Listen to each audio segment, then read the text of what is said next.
Alrighty, we're here. We're here to play. Looks like everything's working the way I need it to. Yes. Hooray. Alright. Let me get to where I can see this stuff that I need to see. Okay, so this is going to be episode 2 for Arad's new journey, basically. Yeah, slap. This is hosted in Shadows 3.0 for now, and we're going to be, technically the system's kind of around 3.5. Yes, clap. But we'll have the opportunity to run this for an extended period, which is what I've been craving to do.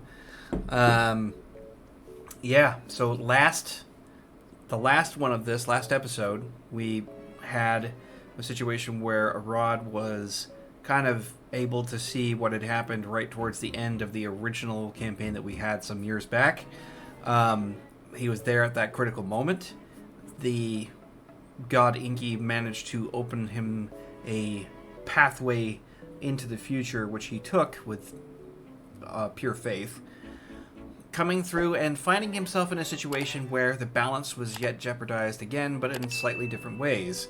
Some of the major players have gone, other major players are trying to come in. And he encountered some demonic forces on his walkabout, and then a young girl who happened to be in a situation that wasn't too great, and he decided to help her out, having been guided by a spirit wolf that she was not able to see, but he could. And this perception allowed him to be able to do the right thing, which also precipitated in the rather inglorious deaths of nearly a dozen people amongst the 86 Dread Kings. In Arad's defense, he asked them not to, politely. Oh, more than once, I believe. But they kept pushing the issue. So it wound up being a problem that he could solve only in one particular way. And thus he solved it. After the encounter with the 86 Dread Kings, which he didn't know that's who they were at the time, once the encounter had come through, there was a short moment where he was contending with their leader, who had a child hostage, and they were able to resolve the circumstances, at least for the contextual time being. And now Medina is kind of, in a situation where she's got some choices where she didn't have any before. The threat on her life for now seems to be ebbed away. We'll have to see where it goes from there as far as she's concerned. But yeah, you guys were leaving the premises of the townhouse that this gang had been stashed into, and you had managed to leave, or depart rather, before the police arrived. I don't know if there's one specific.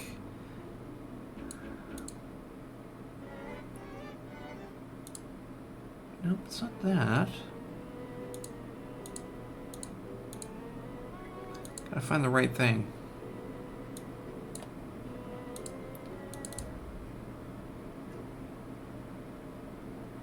That sounds good enough. And you're able to hear all this, right, Bill? Because I did share the screen to make sure you had the music accessible. It's kind of faint. Are you able to actually up the volume? I never can tell when it comes to ye old Skype. Because I can turn it up if it's too quiet. Yeah, it's a little quiet. Okay. Yeah, there we go. All right, and obviously, those who are watching, if the music is too loud or whatever, we'll minimize it. But it looks like it's doing okay. Yeah. Okay. So you guys were on the street. It was actually it was still in the midst of daylight. Excellent. I'm glad it's not too loud. You were headed back wherever the hell she was going. You guys were just kind of on the escape. It doesn't appear that Medina had any specific direction that she was heading, just away from here to get out of the territory specifically. Mm-hmm. So, yeah, she's kind of doing that power walk where she's trying to move like she's not scared out of her damn mind, and at the same time trying to keep a speed that is she's like almost trying to burn the rubber off the soles of her shoes, but And he's can't. just he's just doing his swaying walk with the bells. Yep. The bells are kind of singing, and he's smiling, humming to himself, and little spirits are dancing to like the sound of the bells and his humming. And he's content. He's just like very content with what he's doing. Yeah. And he just kind of looks at her and goes, "Ah, so everything is good. Yes? Yeah, it is a lot. Okay. Let me It's just- built up, I think."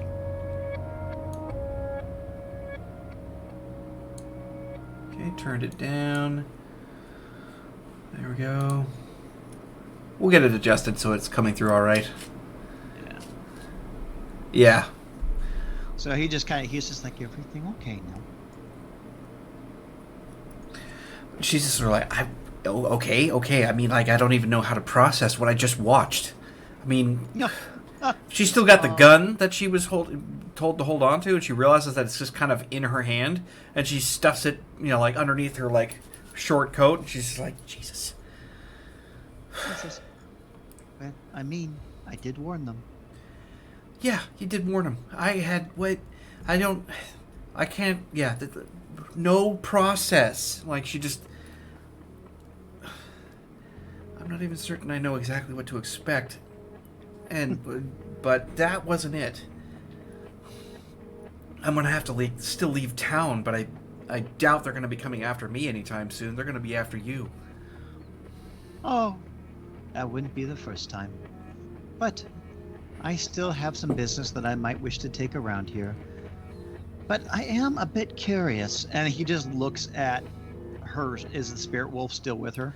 Yeah, looking somewhat contented, as a matter of fact. It's doing that thing where it's like sitting, but you see the tail swishing across the sidewalk. And he says, "Would you like her to see you?" It just kind of like tilts its head. It's kind of like you get the sense it's like it's effective either way. Like he doesn't seem to really. I think this is important. Well, I have a place you can stay. I won't be there much, so you're on your own. But She we do need you to be able to see your friend. She's like, what friend? We keep talking to my left or right hip. Yes, it's your spirit. My hip. The wolf. No. And he just points at the wolf. She's have like not- still you kind have of not adrenaline dumped. You have Yeah. not been able to open third eye. It's like, Yeah, open. I know the emblem that you're Oh, doing. She's gonna be he's like open here to see the wolf that guides you and directed me to you. I don't mean to sound ungrateful. Like as you hear like police going "Grr," like that is going straight on by as you guys are just kind of standing there casually. She's only got like the vague, like she's covered in some dust that had come down from some of the destruction inside of the house. Like she's only got that going on. She's more or less entirely untouched because you were able to maintain such a horrendous frontal assault they couldn't keep up. But she's still kind of got that adrenaline dump where you can see like the shake in her hand and all the rest of it just kind of coming through. She's struggling to think her own thoughts right now. She's like, I really appreciate the fact that you're actually willing to help. Like, nobody does that anymore. But at the same time, you're pretty much radioactive now. Like, if I stay with you, I'm probably just as liable to get snatched up by whatever the hell they want than not. And I don't even know if that's even a good idea. She's just like, I'm gonna take a seat for a minute. And she like sits down against one of the building structures, just kind of letting herself sort of do that subtle shiver. Ah, you're right.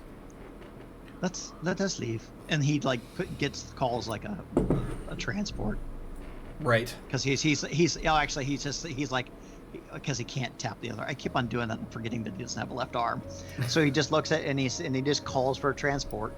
Yeah. You get like a grounder that shows up maybe 10 minutes later, given your position and the rest of it, but it kind of rolls to a stop there in the lane. And he opens the door graciously and just kind of Yeah. does like a formal courtier bow. She, Like, yeah, she's like, this like you were so weird, like that. Just steps inside of the vehicle.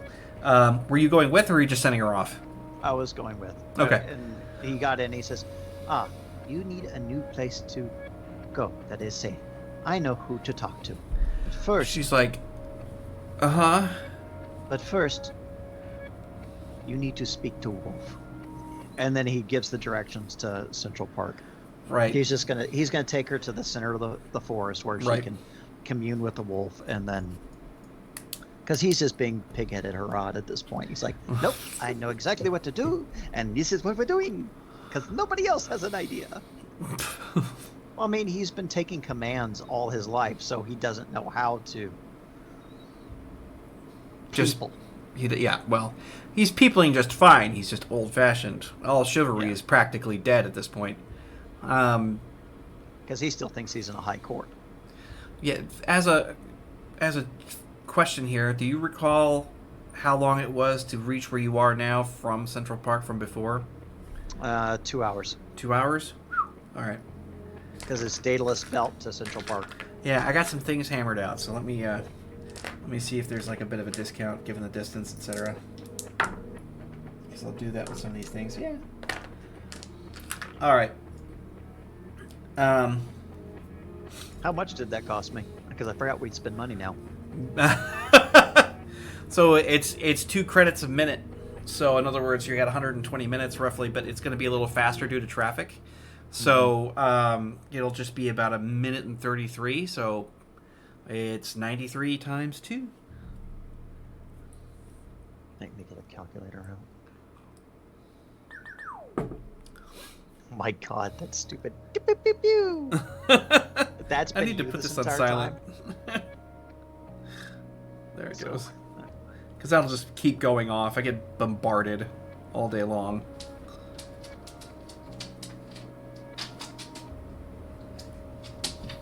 so he's still good for credits. Yeah. All right. So they kind of take to Central Park, and it as it comes down, and she's seeing Central Park for what it is. Yeah. Fast, but not fast. And as soon as they get down, he starts walking towards the tree line, going, "Come, come." Well, she's just like, why are we here? This is a recreational park. It's not like it's going to... She just like follows up behind you, just like, whatever. I guess just show me what you've got going on. There's nothing today that's been anywhere near normal. Oh, Central, this place, it is a special place. It is much bigger on the inside. She's like, I'll take your word for it. I hope this isn't too weird. As long as you're with, you are safe.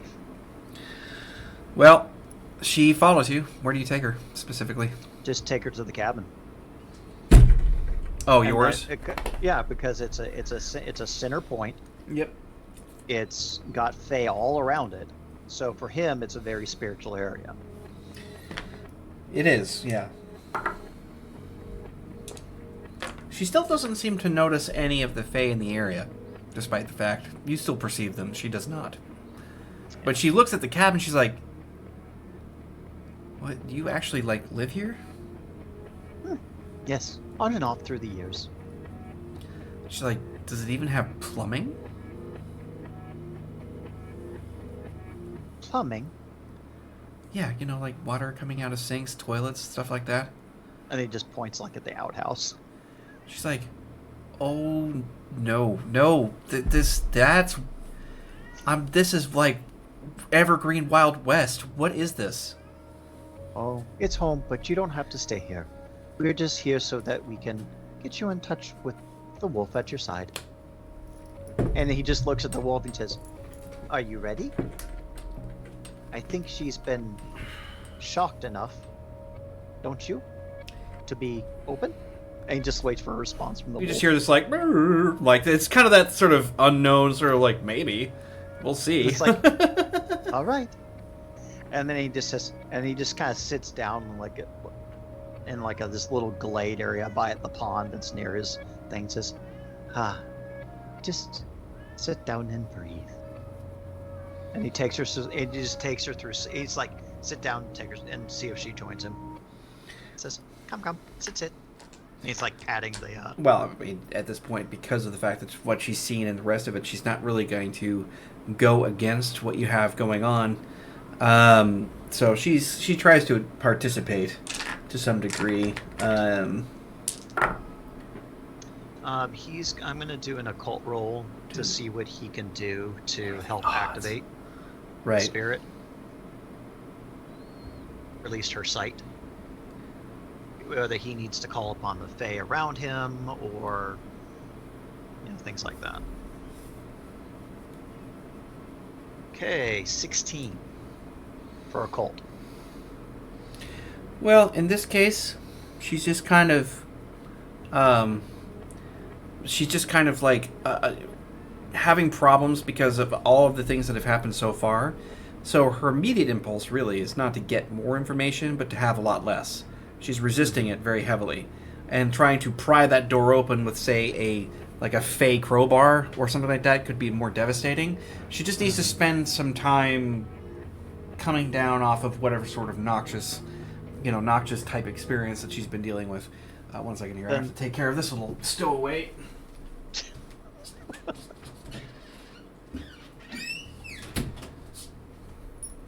So that's what he's going to do. He's just going to sit there looking out the pond, relaxing. Yep. Let's see. How much time goes by before she starts asking a lot of questions? Or actually, more in particular.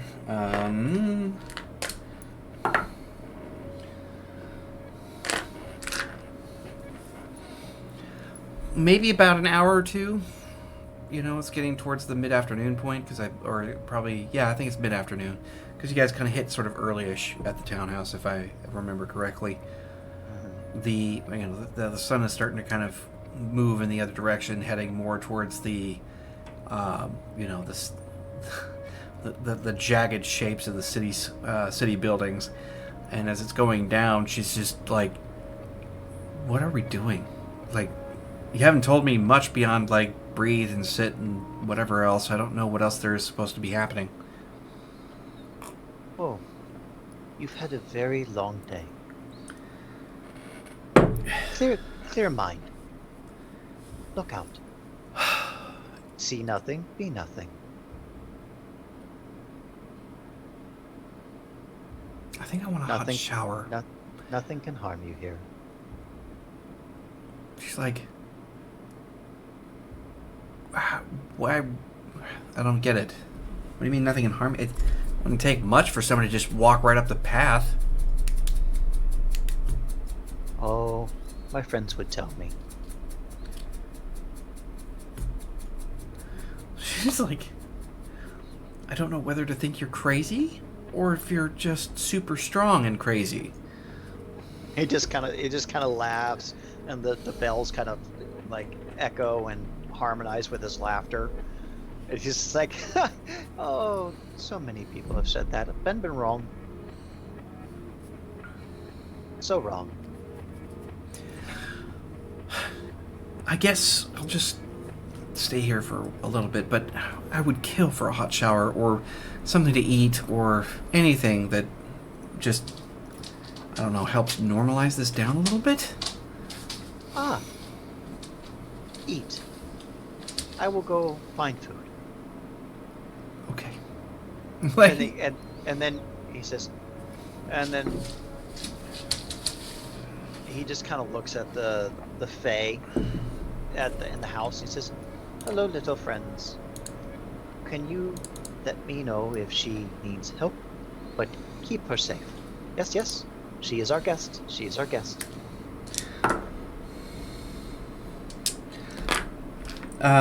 There's kind of a subtle acknowledgement. It's kind of like they kind of in passing just going like, "Yep, sure, no problem, yep," like that, and just going off on their own business for a moment.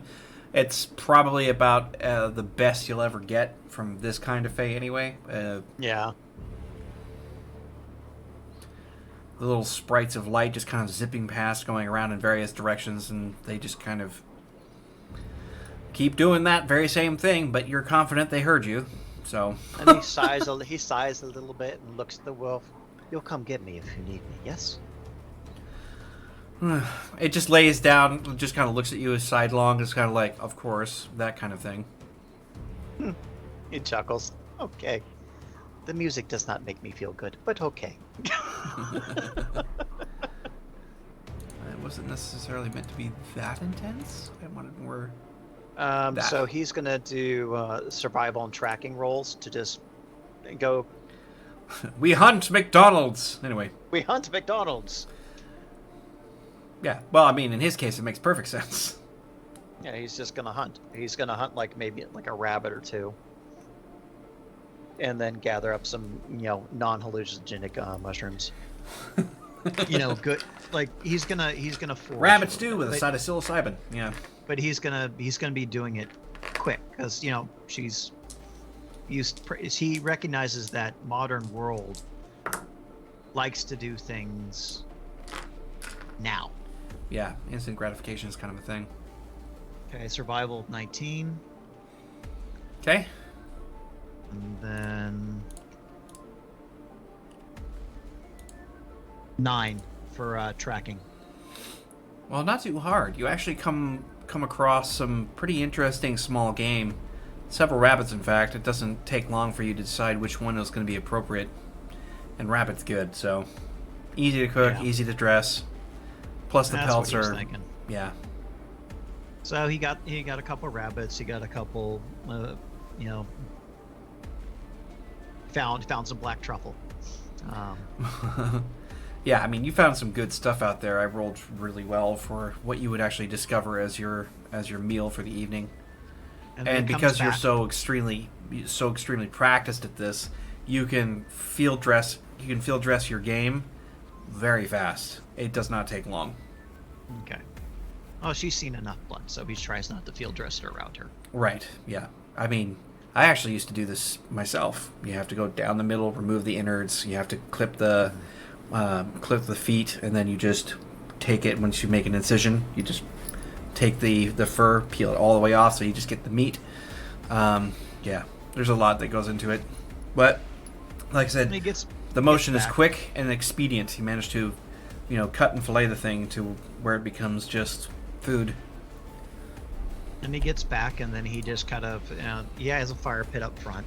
Yeah. So he goes into the house and brings out a big cast iron pot and just kind of starts cooking. Well, before you actually go to do anything in terms of fire, oh my god, alright. When you're getting that cast iron pot and bringing it out, you happen to notice a minor whirlwind of fae that are kind of in and around in a sort of celebratory way. They swirl in around the fire pit as you see some sparks kind of heat up. There's actually a bit of a, they're affecting the physical. So there's a little bit of like a torrent that's happening within said fire pit, which is noticeable because you're not gone for terribly long, maybe 40, 50 minutes. That's how easy it was to find this stuff. But she's just kind of like watching us. Things are kind of like, she's like, that's weird. And while you're coming out, you set your pot down. You're watching the whole display from your perspective, just as like a swirl of lights. But whenever you see the little sparks dropping in there, there seems to be moss and other things that kind of get collected towards the center. To her eyes, it's like these invisible things are just suddenly like manifesting themselves to the center, and then they ignite into a fire, and then things just start to stack over itself. The Fae generate this fire for you and build it upward, and there's, like I said, you hear it, but she can't. But she's just startled by the fact that fire just suddenly goes whoosh coming from out of this like whirlwind in the center part of the fire pit, and she's just kind of like, ah. Oh, don't worry. Our little Fae friends like my cooking too. She's They're like, just being helpful. What is that, anyways? Oh, and he cuts the rabbit into chunks Yeah. and just like throws it because the bone will flavor the broth, and he throws in like the truffle and then the root vegetables and the going mushrooms. straight up chef, yeah. Yeah, it's just I know what'd be good. I know what'd be good. And he goes back and he pours a little mead in there because honeyed wine, or like that fermented beer. Right. It's not really mead, but it's like a fermented honey beer. Yeah. He pours a little bit in that and then puts some water and lets it simmer. Yeah. So you just go full on chef. I kind of want to make you roll a skill on it. I just don't know which one it would be. It's not survival. It's something else. Probably almost education, but that doesn't seem right. All right, let's just do survival. I mean, No, actually, I'd rather No. have you just do a minor essence check on something. This is going to be... Okay. It's not intelligence, per se. It's something else. Let's just do it off your cool. we can do that. I just want to see exactly how good you make it, because it's going to be good no matter what. I'm trusting in Arad's capacity here. Okay. But I want to just see how good. What's the target? Target 7.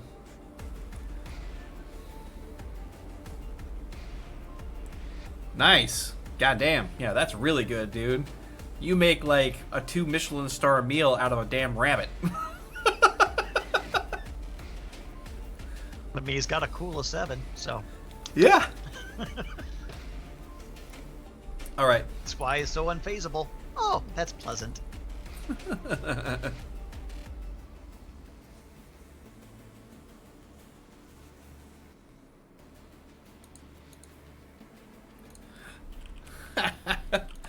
Well, somebody just pointed something out to me in chat here. That's funny.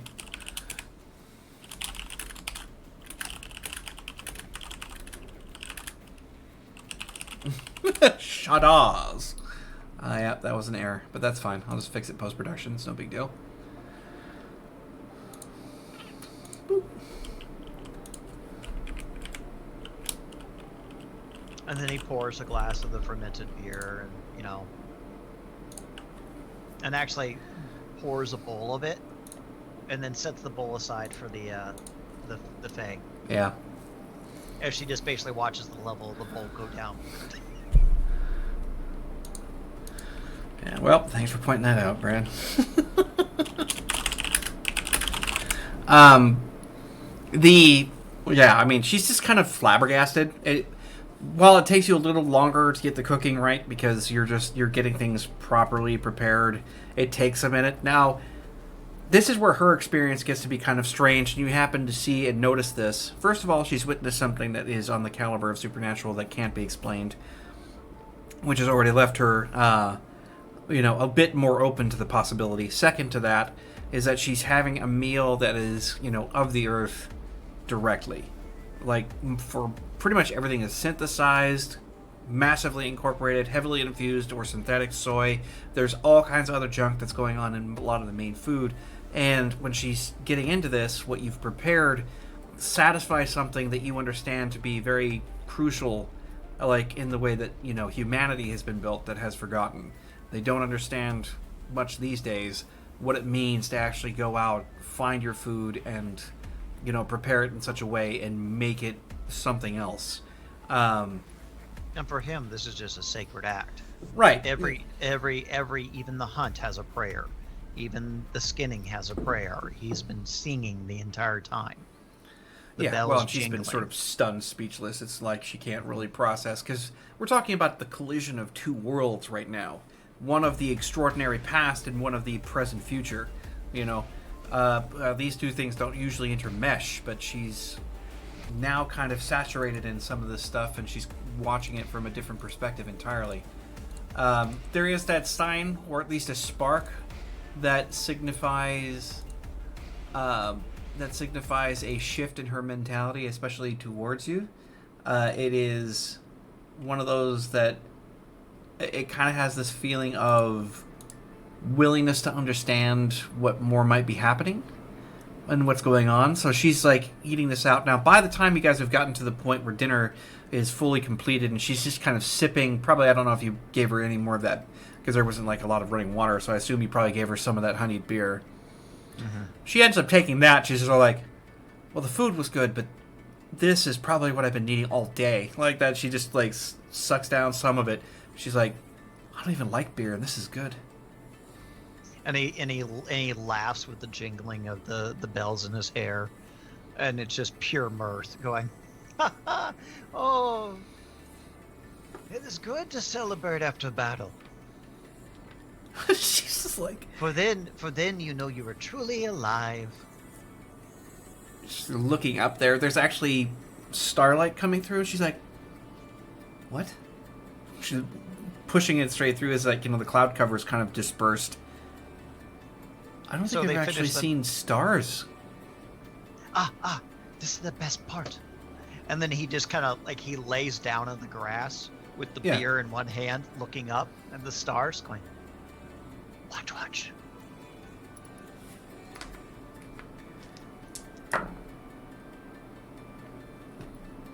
68. Okay.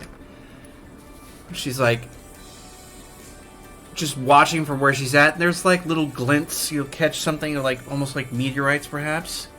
Let me roll on her. And then he starts telling a story in ancient Sumerian.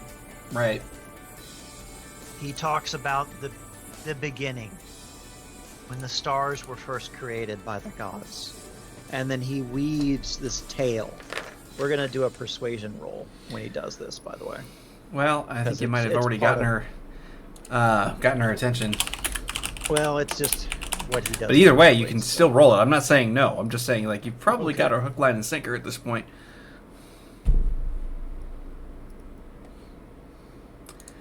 Also, So it's hi, 20.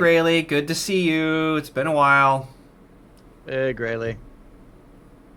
So he's weaving the story of when the stars were first formed from the tears, and it's kind of like a sad story at 1st Mhm. and it becomes a happy story because through sorrow do we now have guiding lights, and he's just weaving this narrative as he's staring up at the stars. Well, she doesn't really understand much of it. She'd have to read the subtitles coming off your armband, but I know, it's one of those things where it's like there are subtle shifts in lighting, subtle elements of while you're talking, and the rest of it. Clearly, certain things kind of happen, and she has this kind of groundbreaking epiphany at some point or another because she's actually seeing and perceiving a lot of the world around her very much differently. Whenever her spirit wolf is coming around, she actually kind of has this like she sits back from it for a minute, and it just sits there on the opposite the flame in front of you both, and she's like, "Oh shit!" Like, And he just pops up, like the Undertaker. yeah, He's like, and he just, but no, not that way. yeah. He pops up suddenly, very excited, going, "Wait!" Bells jingling. You can see it. She's like, she turns to you, turns back to it.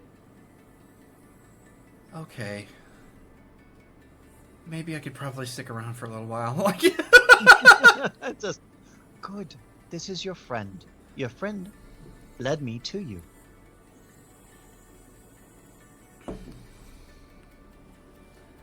she's like shaking her head. I don't even know if, yeah, okay. She like swigs down the last of the honey bear. She's like, okay. Like, just doesn't have words at this point to process what's happened. You're And just he goes, sitting "Hold on. outside under Talk- starlight by fire and seeing all this stuff. He says, "Go, talk to him." And he's like excited for her. It's like he's like, "Go." She just kind of like looks at it. It comes over to where she's at and sits next to her, just kind of looking up at the same. It's like it just looks up at the sky. She just like, and they just kind of do the same And thing. He pops back that. Arad just goes, "Okay." Boom. The Because at this evening, point, he's happy with the beer. yeah, He's had a productive day. yeah. I mean, like perfect day as far as the rod standards are concerned. Good food, good eats, good location, company. Got to talk to your old pack. Seriously managed to kick the crap out of a bunch of ne'er-do-wells and a demon. Yeah. Assignment list. Check. Check. Fucking A. Well, the evening passes by with relative ease. Nothing seems to happen. It's very peaceful. She eventually goes inside where you have a cot set aside. Not like you really need to sleep anywhere else but on the earth itself if you really so are inclined. Which Which is is what just he's fine. doing. Yeah. Because he's giving her privacy. Yeah. and there's no real worry about it. She happens to sleep fairly well, and late into the morning, in fact, despite the fact that Dom comes over the top. She's still down, maybe somewhere around 10 a.m., something like that. What's a Rod going to end up doing whenever he wakes up? Because you're pretty much crack of dawn, ready to go. Yeah, so he'll wake up and just prepare a meal for her. Okay. Just have it ready. That kind of Yeah. thing. All right. At this time, he's just gonna do oats and honey beer. Yeah. Just a simple breakfast. Maybe- medieval living. maybe- Day drinking. Maybe Anyway. maybe some berries. Yeah. Well, the cooking's gonna burn off the alcohol. Oh, yeah. No, I'm talking about, like, just like yeah. if you're having beer with it. Yeah, the water's bad, so you're gonna be drinking something. Yep. All right, so you've woken up in the morning, you've got a meal prepped, she's kind of rousing. When she emerges from the cabin to the campfire again, there is... And he's left again. Again, it's that third bowl that's left aside for the Fae. Right, yep. He's always being courteous to the Fae, although they greatly appreciate when he gives them pizza. Fucking hell, I want pizza right now. I'm so hungry. Seriously, right? I'll deal with the consequences. Yeah. All right. So she emerges and once again, just like rubbing the sleep out of her eyes. I'm surprised that you actually have like the ability to charge anything in there. I happen to notice you had a bunch of solar packs. Well, like he's like, I need this thing. Your world is very strange. She's like, yeah, my world's strange. Uh-huh. God. Okay. She like just sees what you're cooking up and she's like, yeah, one sec. She's like, God, I hope it's not gross. Like, just goes walking past you towards the outhouse.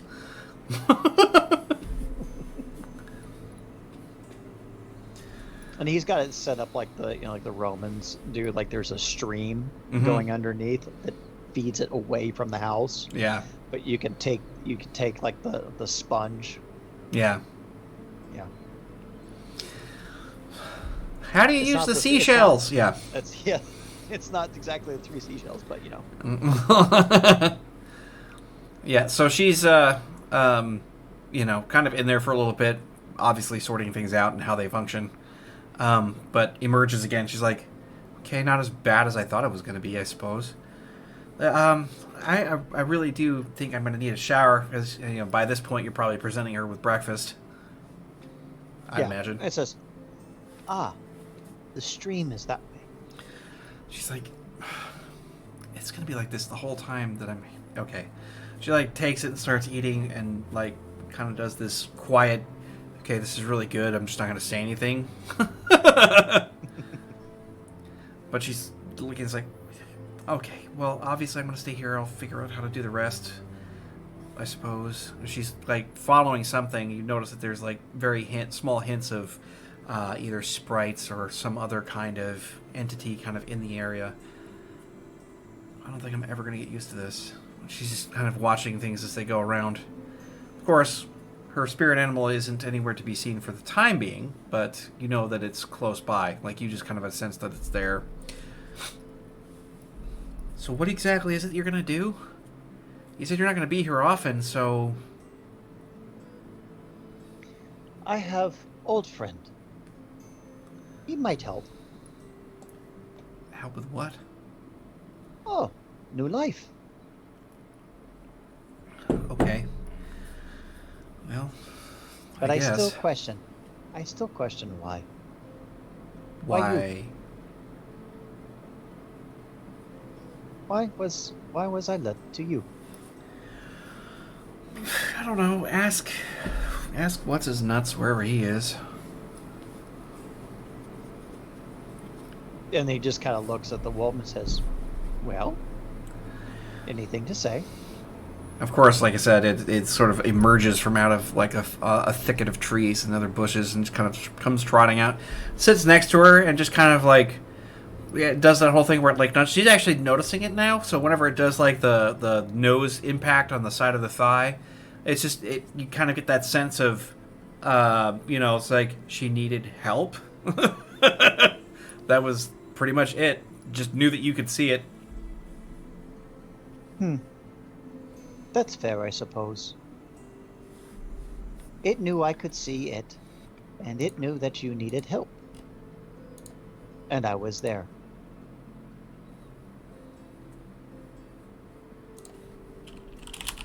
I mean, what more is there to it? She's like, yeah, I guess. She just kind of looks down and scratches it on the head. That's weird. I didn't think I'd actually be able to touch it. It's not even here, is it? And he begins to explain the veil. Right. Kind of goes into a long, drawn-out. Yeah, it's just because he sees her question, and then he responds, and he's explaining how there's a divide between the spirit and the mundane. Doesn't mean you can't touch the spirit, or the spirit can't touch you. It just means that there's a divide not only in our thinking, but within the material world itself, material and spiritual world. Right. And when that veil weakens, it manifests. And some people are blessed with companions.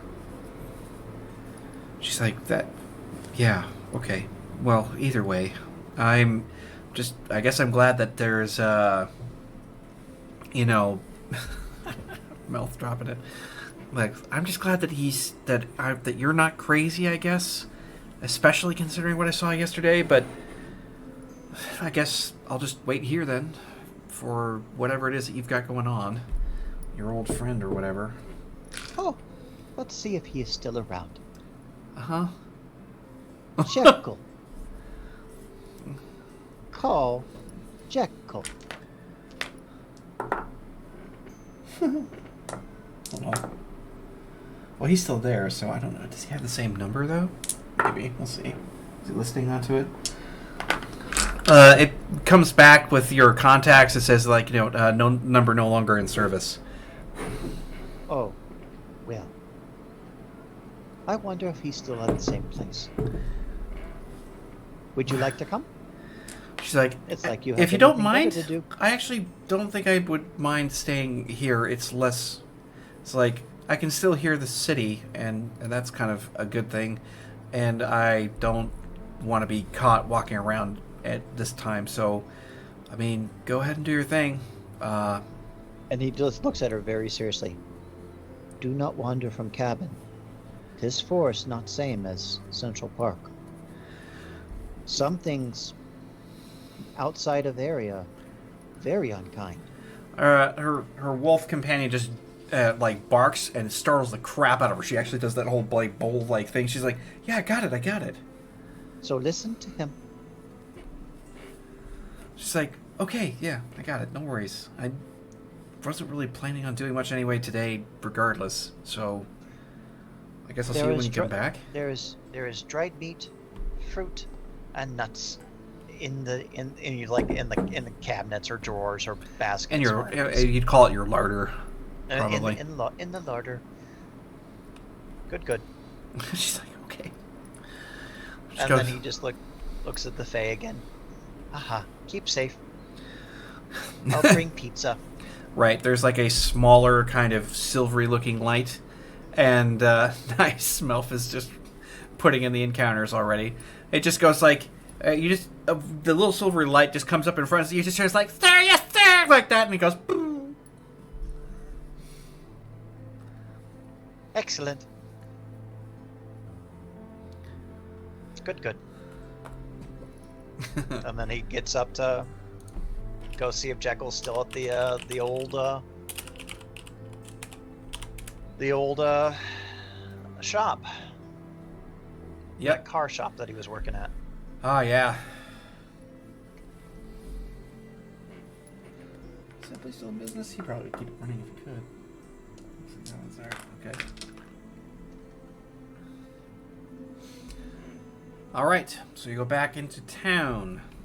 Are you going in on foot, or are you taking a grounder, or something else? Well, he goes on foot until he can get a grounder. Okay. Yeah. So you Because get... he's getting used to this new modern life. It says, why would I ever walk? Only when necessary. That's why I work out now. I don't go to the gym. I'm thinking of Captain Hammer as Nathan Fillion. I'm just naturally like this. All right, so you head into town. Let's go ahead and switch it up just a hair.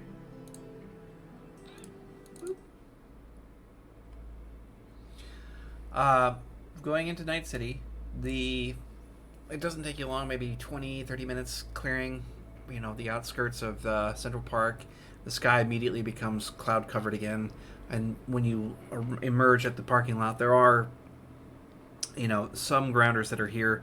You see a taxi, you can just wave it down, and you step inside and you give it the address that you need.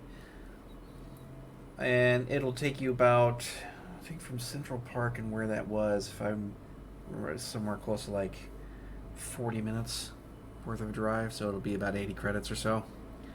Okay.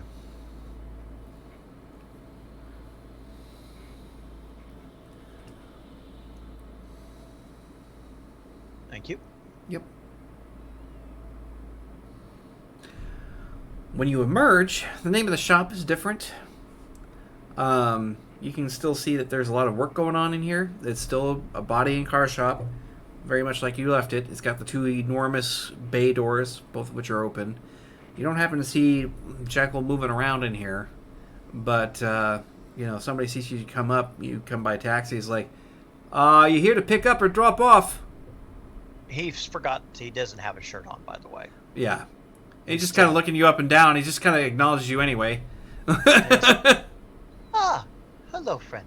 I am looking for Jekyll. And he's like, who? Rather large, golden, I think you call robot. Oh, yeah. He used to be around here until some years ago.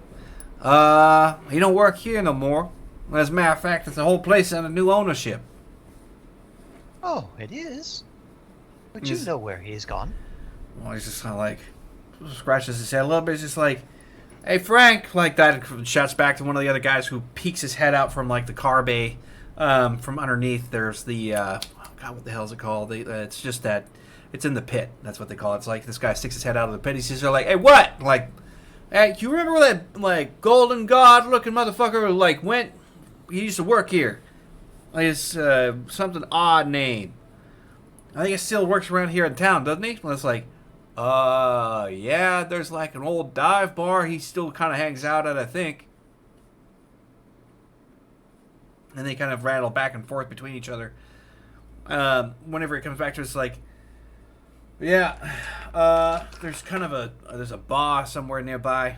I mean, you're not looking to, like, are you guys like old friends or old enemies? No. Friends. And he's like, He's still good. smiling. And he's just kind of looks like, I don't know if you'd have a good time if you were the other thing. Well, anyway, literally there's a place called the Watering Hole down that way, several blocks. He kind of gets you the address. It's dive bar. What's that? He'll walk this time. Yeah, not hard. And he's just sort of like, it's an old dive bar, kind of rough though. Oh. I'll be fine. And he's like, But thank you for your concern. he's like, as you please. Like, goes back inside, kind of keeps to himself. They start shouting back and forth from the pit and the inside, getting parts and things declared. And he just waves his one arm behind him. Have a magnificent day. Yeah. Well, you go moving through. The streets are fairly well packed at this point. They're not. It's not as heavy as it usually is, like at night, but they still have a lot of traffic because it seems like this is the sort of middle ground between the industrial and the corporate. So there's just kind of a lot of transitionary activity that happens a lot. Not a lot less garbage in this case, but just a lot more foot traffic. And Night City's undergone some other subtle changes as well. And when you find yourself kind of head in the direction of the Watering Hole, It seems that there are, a lot of different kinds. He's not kidding with the town being a bit rougher. There are clusters of individuals who seem to be fairly hostile, some towards each other and some towards you. Not being, openly violent, of course, but they're still there. And it seems to you that things have gotten kind of a bit darker in the area here. Yeah, okay, all right, I say yes, sure.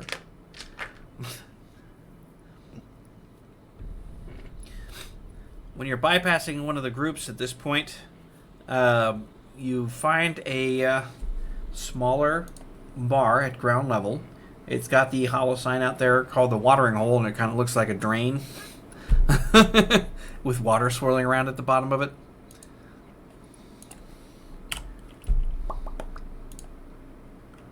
I'll find the right one. Everything in here is pretty ambient. Okay, let's close this up. No.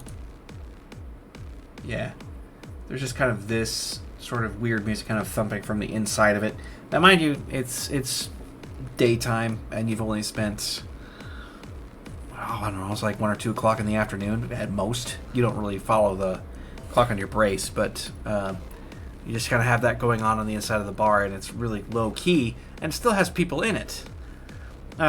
There's a group of individuals that are standing on the outside of it, and they, they're just kind of like pushing around and bobbing and talking and stuff like that.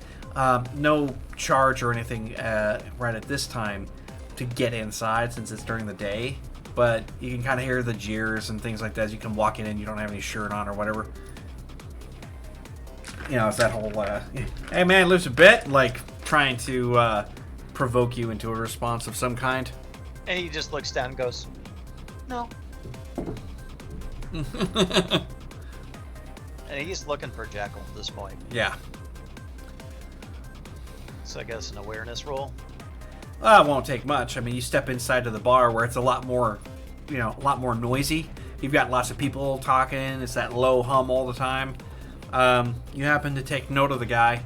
Now, the watering hole is a fairly larger space on the inside, so it expands outward with lots of tables between yourself and the main bar that's adjacent from where you come through. The lighting is held dim, but it's still got that neon glow to it. The bar itself is even lit with that neon lighting underneath of it, with the interactive surfaces, etc. You have multiple people that's kind of talking, laughing, kind of like crude language in the area. Jekyll stands out towards the very far back left side as you come inside, and he's still the towering golden god self that you remember him to be. Standing pretty much almost 4 over most people in here. So he just kind of casually walks up in his swang walk, and then as he gets in front of Jekyll, he goes, arm and stub up. Yeah. He says, friend Jekyll. Why is this? That's weird. It's almost. I wish I could turn the volume up on you. Can't see the man. Ooh, maybe this is it. Boop, boop, boop, boop, boop. Oh, I suppose not. Maybe you're maxed out on this. Here we go. That'll work. Yeah. Jekyll tilts his head because you've got the face shield and the semi-humanoid-like expression that's underneath. The robotic eyes, wide shoulders with the V-shaped sort of torso, thick thighs, and the rest of it with the boot-like, like the boot-like feet.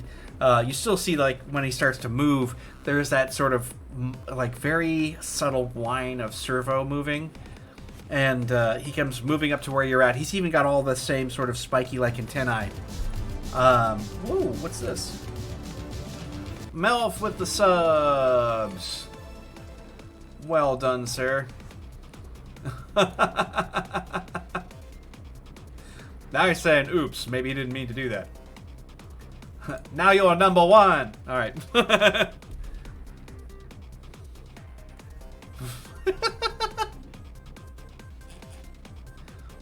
You god. Yeah. Well, thanks for that. But he comes approaching you. It's just there's no physiological expression that matches yours per se. But he's just sort of like, Arad? Like that, and as he comes up to where you're at. He even goes, remembers the "Yes." old-style handshake that you had shown him where it was like clasping at the arms, that kind of thing. Whatever works for you. Challenge extended! Like...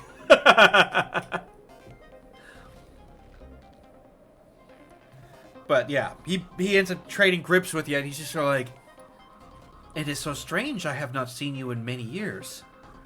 You had disappeared shortly sometime within the last decade. Ah, yes. He just kind of looked at his arm. I had some time to think. And he's like, are you injured? Yes. But no. He's like, that is confusing. But welcome to the Watering Hole. This place has had its name changed since almost 3 to 4 years ago. I still happen to come here as a bouncer. Ah, good. You are no longer at shop, I see. The shop has undergone some renovations, and the previous owners have taken it upon themselves to relax. It would appear that they took a very large payment for the shop itself. Could not blame them. Ah, it is fair. I wish I'd come to chat, but since you helped me, I was wondering if you could help another. He tilts his head to the side. He's like, feel free to ask. What is it you require? And then it says, a young woman, Medina. She had trouble with, local bandits. Local bandits. Reference. Meaning those who are outlaws. Perhaps gangs. Yes. Outside of law.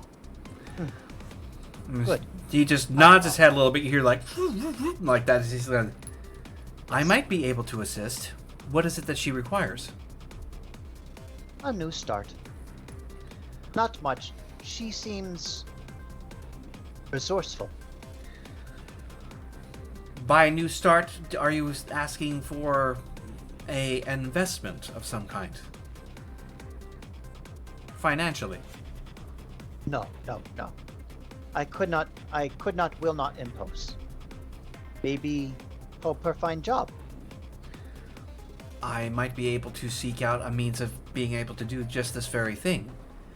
Is there something else? Would she also need protection?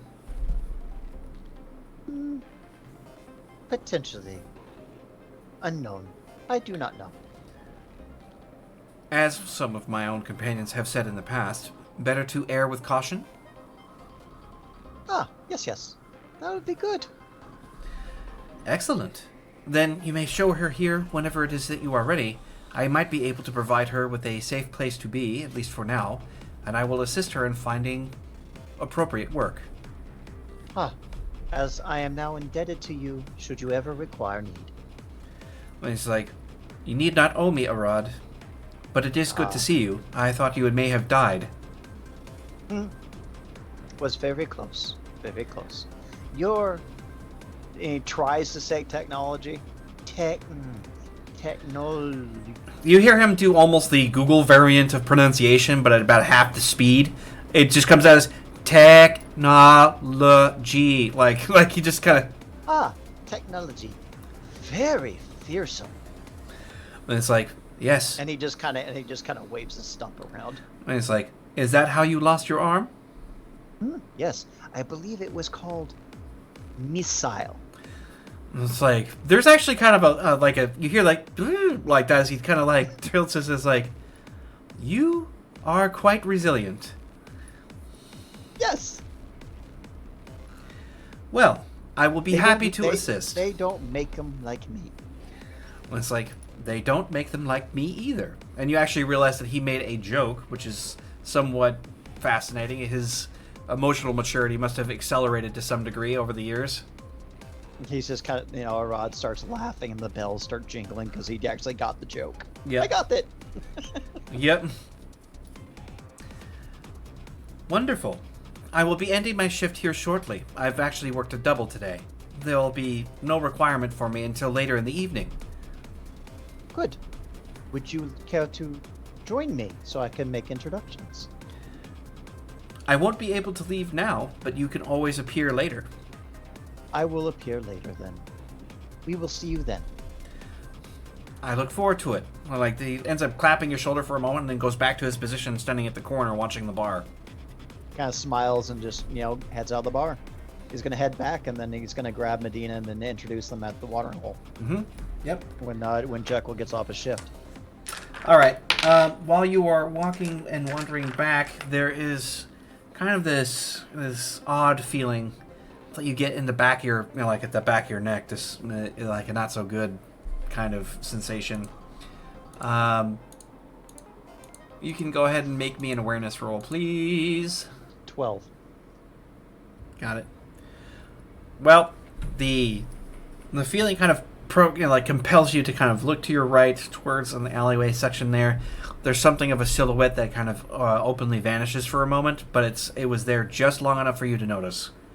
And you've got a feeling that this is, more of the spiritual nature in a way, but you're not sure. He's going to do a predatory senses awareness check. Okay, roll it. The right commands. Do it correctly.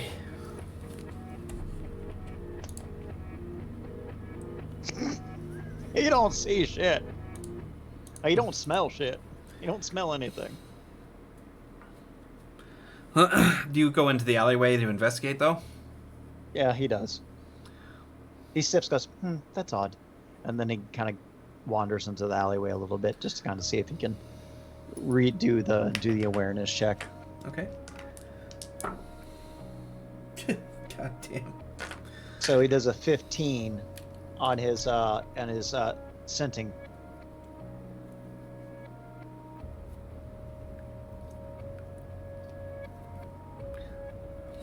Well, you go into the alleyway, and it sort of becomes a bit labyrinthian, but you do kind of move through it, because you saw something. You pass some, you pass a few dumpsters. There seems to be one individual who's kind of snoozing, up against a pile of rubbish, but doesn't take notice of you. And it's not a situation where they're faking it either, because you're just kind of, you're able to surpass them. They smell too heavily of alcohol, which kind of permeates everything in the alleyway right now. But when you come to the first major intersection amongst these other alleyways, because you're kind of like at the outer cusp of a mega block, because this part of town, like I said, is that sort of in between the corporate and industrial. So there's a lot of like shops and other things like that, and these mega blocks usually have really crazy kind of alleys mixed into the middle of them. They're almost like streets, but they kind of have their own feel to them. And when you weave down this way, there is this kind of like subtle conversation happening between individuals.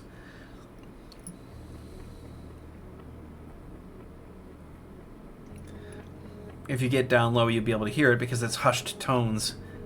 So we're going to do a stealth roll. Yep. And then we'll do a predatory senses again. Okay, go for it. For hearing. Yep.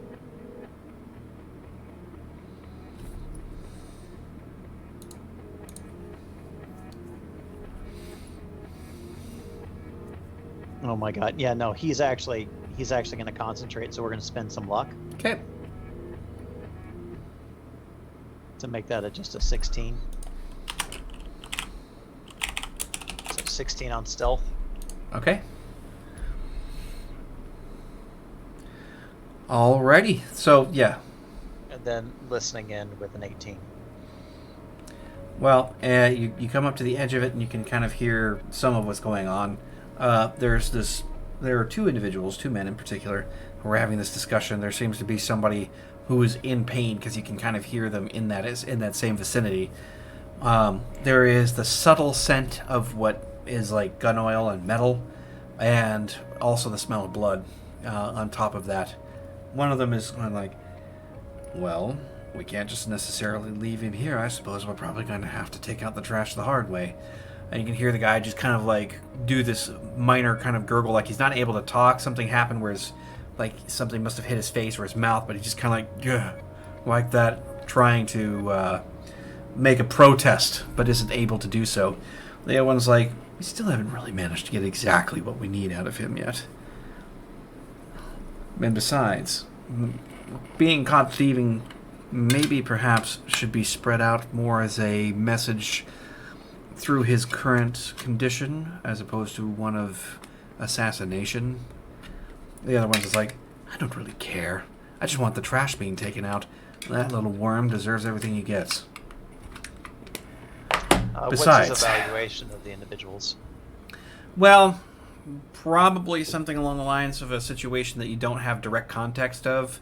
But what you do know is that there is one man who's been beaten almost to death in the middle of this alleyway.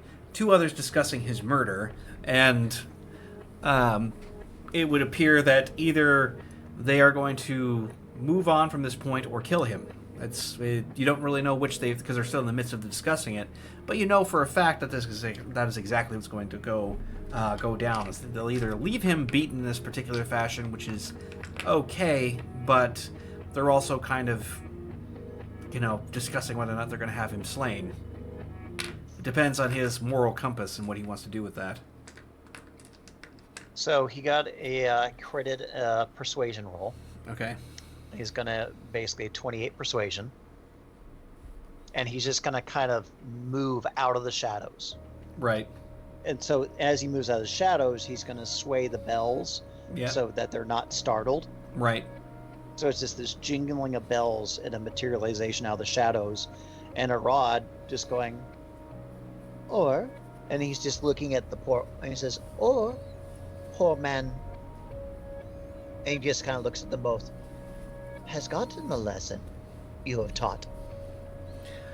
They're just kind of like, but when you emerge out of there, obviously weapons get drawn. It's less startled and more like, what the hell is that? And then you start talking and the guns come up. One to your right, as you're looking at them, has clear signs of cybernetic enhancement. The left eye not being anything more than just kind of a chrome. It's completely opaque in chrome. And there's definitely some scar work that goes up here at the upper left, over the cranial, over the ocular bone. It's this one actually. So while you're, the other one seems to be mostly normal, but you smell something odd about him. It's one of those things where it's like there's that sense of machinery that kind of goes with these cybernetic entities that just seems to be profound. They both seem to be cybernetically enhanced, but not gratuitously like you see in some places. But you know that they're there. And it's just sort of like, the hell does it matter to you, buddy? And it's like, well, of course, the one that's a little bit more spry is like, and why are you wearing a shirt? Oh, I lost it. Yeah, look at each other like, well, get lost. This doesn't belong to you. None of this is your business anyway. But don't you and he asked the question again with his persuasion. It's just like, but don't you think he's learned his lesson? It's just like, they again are just kind of staring. It's like, maybe he has, but maybe you haven't. Get lost. Like the one with the cybernetic eye is, making himself trying to be more threatening. It's not that they aren't listening to your persuasive argument. It seems to you rather that they probably will take it on effect that the guy's probably been beaten hard enough. At least that's from your intuition. But they don't seem to be very appreciative that your presence is here. Well, he fails in his next persuasion, which is, I don't think we wish to have that conversation. It's like, the hell do you mean? Like, it's like, they kind of take one half step closer. It's like, leave. Last warning. Arad decides, oh, if this is what the gods will, I suppose. Again, I think the man has had enough. And they're just kind of like, they don't know what to do with that information. They're just kind of like, they want you to leave. You keep talking about the beaten down dude, and they're like, it's just... It says, let me take him. Yes, yes? It's just sort of like, no. And it's like, you're not taking Why? him anywhere. And it's just sort of like, Why? fuck this. Is he- Like the if other guy he just like can't- goes, make a combat sense awareness, please. Okay. Well, Melf won this encounter. He activated True Form of the People the moment he saw the that happening. By the way, Right. Well, it's pretty fast. I mean, the second they start to move on you, it's just as quick as your intent. Let's see. What will work best for this? Yeah. 20. All right. Well, they don't get nearly that high, so you're definitely acting on first impulse. It's the two of them opposing you at this point, and they intend to fire their weapons. He's going to cut at both weapons to either deflect them or cut them in half. Like basically slash, and then say, and then basically afterwards say, no, this is not what we wish to do. Okay. And then he'll do a persuasion after he does that. So Two let's see if he can- strikes. Yeah. Let's see if he can do the strikes first. Yeah. So he's got his fencing rolling. Predatory senses make me think, oh, woo! My God. So bad. Got his fencing plus his enhanced stats. Yep. Oh my gosh. You just seem to be running into those ones a little too often. He's going to use the last bit of luck just for the hell of it. Okay. Why not? So you just boost it. Yeah, so it's 25. 25 and 27. Okay. So the weapon you're carrying that they thought was pretty much pointless as you close distance very rapidly, and managed to make impact on both of the guns they were carrying, taking into account where the open part of the hand was. So you cut in the direction that would make it impossible for them to hold their grip. Okay. Your, and then your he's body's going, what, 10? 11? it's like give it a second. 13? What the fuck is it? It is 13 right now. Mm-hmm. All right. Yeah. More then or here's- less, they only have like one option to try and hang on to that. Hold on one second. And then he has a persuasion of 21 where he just pump and goes, as I said, let Yeah. me have him. They can't control it. So you're like, ping pang, like that. They just kind of wind up with their weapons on the ground. One of them is actually severed all the way through. The other one's damaged beyond repair, where the cut happened just above the trigger guard and caused it to kind of like do this wobble thing. There's no way that these weapons will actually work. The two pistols are down. They're kind of like, they stand back and trying to understand exactly what the hell just happened.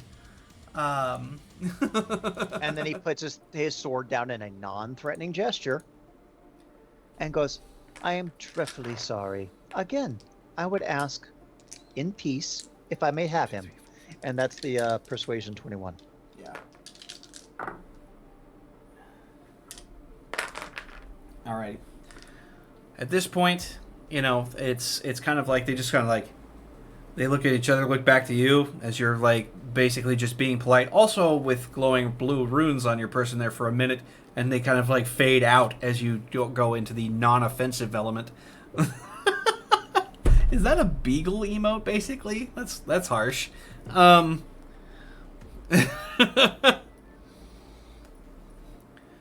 So yeah, they just kind of look at each other, look back to you. The one with the, you know, they both, by the way, look like they're fairly well dressed. The one with the cybernetic eye has a longer coat on, but it's light because it's still fairly warmish.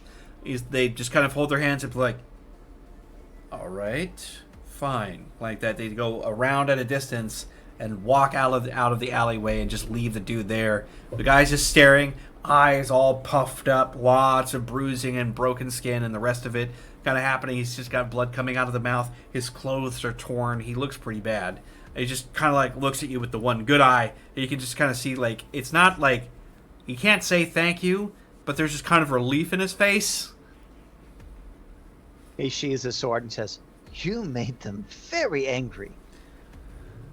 You just see him close the one eye, and just kind of like it's just kind of like he can't process the fact that you're just like, you know, like stating the obvious in that particular way. And then he just looks at his thing and goes, healer. Find healer. Translation bot. Anyway. Similar to what you did before, you have access to various like paramedic capabilities. Basically they can come here, or you can take them there, or you can basically call a grounder and go to the actual place. Well, how close is it? Because he can just carry him if necessary. Oh, there's like medical facilities in various areas, so He just takes him to the nearest one. yeah. So you haul his ass up. There's definitely a like as you're kind of moving in through, you can tell that they've busted him up good. You managed to take care of him though, in a mild form of humiliation, but unintentionally so. You just princess carry his ass to an emergency room in the nearby area. Well, he just kind of carries him like just one armed, Right. just like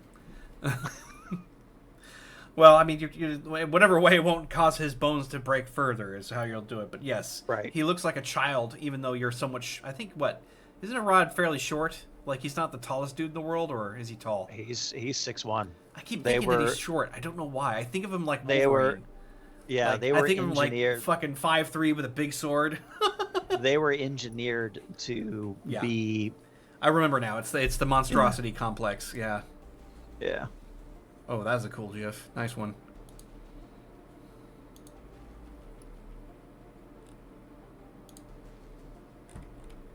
All right.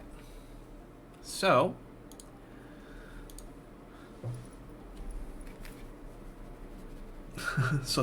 yeah. Yeah, you get him over to a local area where there's just kind of it's a clinic, but they can accept walk-ins and things like that. You'll have to remain for a short bit because they have to ask you questions like, is he a friend? Do you know him? That kind of stuff. And you do your best. It takes them a little longer because of obviously English being second language. And the fact you have to do some translation with your concepts. It takes a minute. You've done it before, so it makes more sense. You just tell them you found him. You're just trying to make sure that they got it going. They're able to ID him. It looks like he's got some measure of insurance, and those kinds of things are handled out. And you just more or less put your John Hancock there on the digital form, which is just like that. You just put that in, and they accept it as being the person who took him in. The minor clinic just thanks you for it, and the guy goes inside, to which you don't really have much more cause to stay once he's been taken care of. Yeah. He just shrugs and goes, "Okay." Second good thing for the day. I am so proud of myself.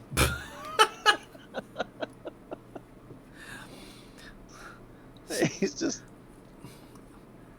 doing good things and making himself feel good about himself. He's just Right. like, you know, this is so much easier when you don't have to take commands. No busy work, no dealing with courtiers, and he does like that because this is a proverbial sign throughout time. The meh, I need something from the king. Meh. He's like being a little snide for Arad. I'm trying to think. He's the personality archetype that he is right now. Just makes me think of Perrito from Puss in Boots, but Yeah. grown up and a little bit more, a little dark humor thrown in. Actually, no, about the same level of dark humor. Let's be honest. I don't want to give away spoilers for people who haven't seen it, but Yeah, I agree with you. Yeah, so he is very much Pepito. So he's just like cheery. He's just like, oh, but you know, like it matters. He's like it matters anymore. yeah, I'm talking about the newest one. Yes, sir. Yeah, You're gonna amazing. have to catch it, dude. It's really good. I can also do a watch party again. I did it before because I've got it on Amazon Prime, so I can definitely stream it. But yeah, that'd be fun. It's such a good movie. Yep, that'd be the one. Correct.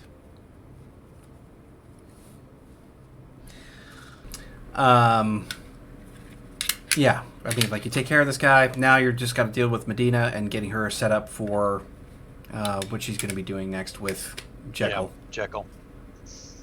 So he goes back. Well, he just kind of walks in, just see how Medina's handling the cabin. Well, you get there a little short time later. I mean, it's probably closer to 4 or 5 now, which is going to be right around the time whenever Jekyll's light shift should be over. But yeah, she's kind of looks up from where she was. She happens to be out on one of the outer benches near the fire pit, and it seems like a small fire has already been lit as the as the day is getting dimmer. It's not going to be completely dark for at least a few hours, but it looks like she was just needing a little bit of warmth. You're not sure if she said it herself or if other things happened, but either way, she's sitting there and just kind of reading something from off of her own smart brace, just kind of enjoying that. And when you come stepping into view, she's like, "How's it going?" Ah, very well. Have you enjoyed your day? I think this is probably the first time I've ever been left alone long enough to read anything in a long time, so yeah, it's been fine. Did you... Good. This is always a safe place for you. But I have found my friend, and he will have a job and place for you to stay. Okay. That sounds good. Ah, it's like new life. Wonderful. Come. God, you're weird. Well, she follows you because you said to say, come along. So she gets up from what she's doing, and, you hear sort of sighs of minor despair from some of the Fae and around the area. You don't know why, but apparently she was, attracting a lot of attention. But she follows you. I'm just getting a jumper and head to Jekyll's. Or head to the, Head to the watering hole? Yep. Into the ship. Yeah. Well, the jumper is pretty nice. You guys take off from parking lot and head in. It takes less time by air, so it still only costs you roughly... Yeah, it's going to be about... Stand by. All right. Just head on over. It's still 91... Well, actually, that evens out. That's perfect. Yeah, it only takes about 20 minutes, but it's 91 credits. Okay.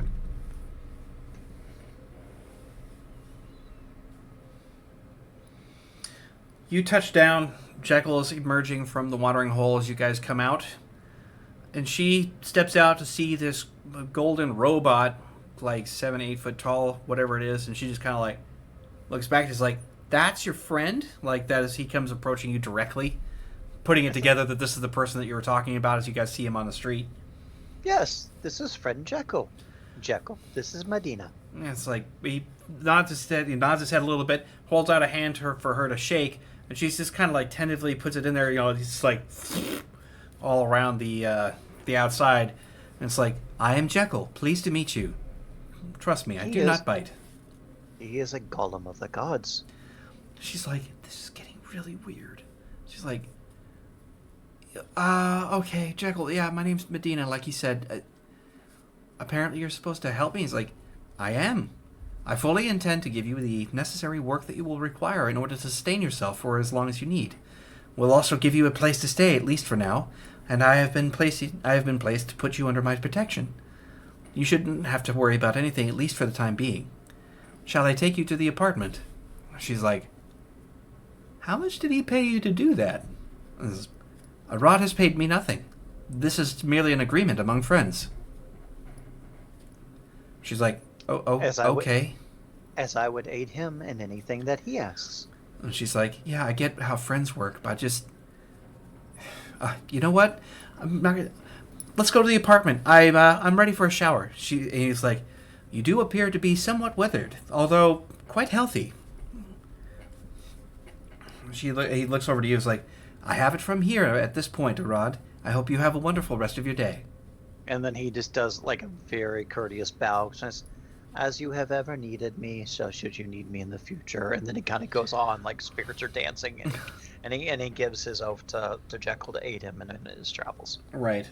Of course, Jekyll manages to repeat, a farewell greeting. It's in Sumerian, but unfortunately, it lacks the tonal complexity that you need in order for it to have the. But it's the same thing as what was before, is that he's managed to learn the Sumerian language with various corrections and uses that to respond back to you. You forgot that part of the reason why this was such a well-working relationship, since you have been using English, that he learned Sumerian and could speak to you directly with little to no trouble. But yeah, he takes Medina out, and she just kind of like looks back over her shoulder at the moment before he ends up taking her into the rest of the street. He has to get something larger. He orders himself a jumper, a much larger one, and they go off and out of sight. Well, second good deed done for the day. What does Arad have to do next? The Daedalus belt. Very concerning. Very concerning.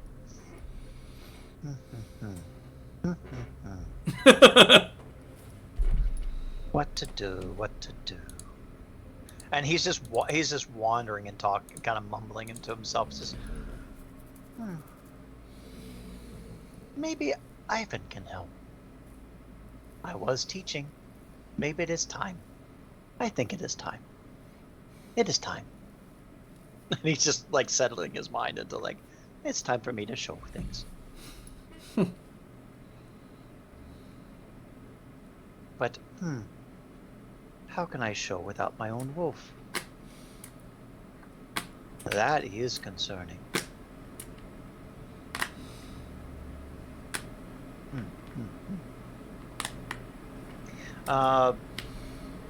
We're gonna do an occult roll to see what rituals he needs to perform Okay. to kind of ascertain where his spirit wolf has gone. So like if he has to gather things in Central Park, if he has to, contact certain mediums, I mean, what is his occult knowledge kind of? Yeah, that makes Right. sense. Yeah, you can make an occult roll. That's perfectly good. Go for it.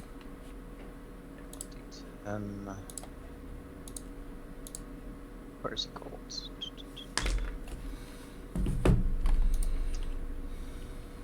11. 11 every time.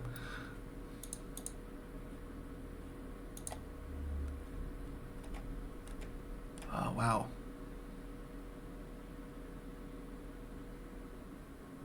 Yep, that works for the innate powers for sure.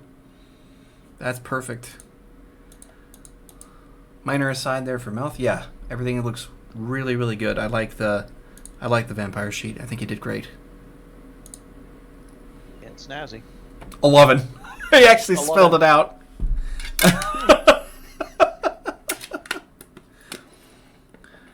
Okay. Well, you're not exactly sure. You're going to kind of need to know a little bit more. Perhaps you might be able to get pointed based on Ivan's experience inside of Central Park now that he's been there some years.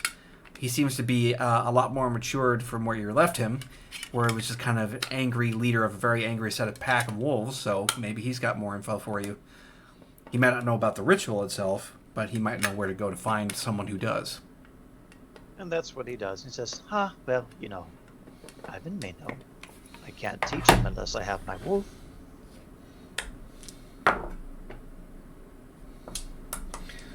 Maybe he knows, and then he goes, maybe he knows the Sisters of the Moon. He says, like, do the Sisters of the Moon still exist? Like, he's confused for a second. Like, Yeah. maybe it has been a while. Maybe they don't exist anymore.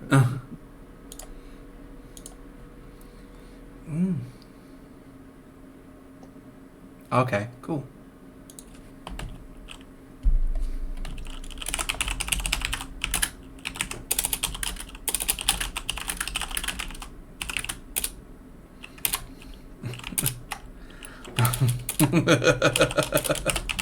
Just had to pop something in here.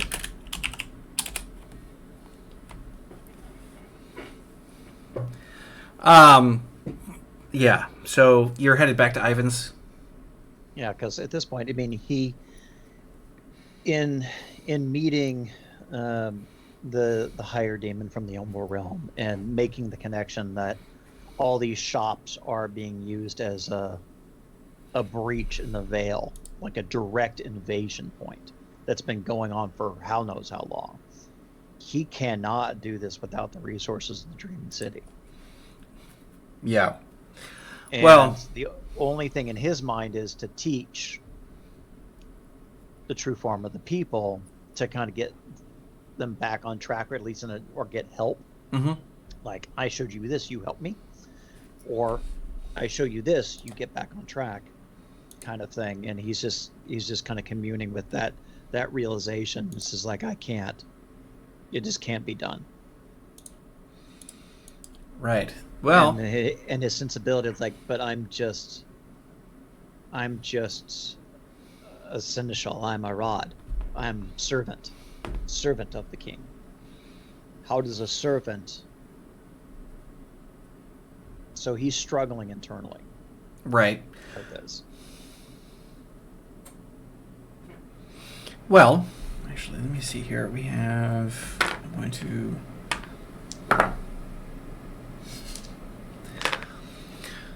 Okay, so you're like, okay, Ivan may have some answers, and that little stratagem is what propels you forward. So, grounder or jumper, which way are you taking it to get back to Central Park? I'll just take a jumper. Okay. Whatever's faster. Yeah, the jumper is definitely faster. It only takes you half the time, but it's still roughly the same amount of credits. It's going to be about 85. As you head on back. Ugh, death by Death by nickeling and diming, yeah. all right. That's why there's... Yeah. But you have to get places quick, and you got to be direct. Don't want to have to wait in public transport, which gets you, like, all the various lines and slower. So... Well, he's learned. So he goes Yeah. back about midday to go see Ivan. Well, Ivan apparently is not at the Longhouse when you get back to it, but the pack usually mostly is. There's still that younger woman that was there, probably in her early 20s that you saw from before, who actually kind of looks to you at the moment you come, walking up to the Longhouse. She's out on the porch, just sitting on the stoop, and she just kind of stands up when you come in. She's like, "Hi, is there something you need?" Hello. And he says, hello.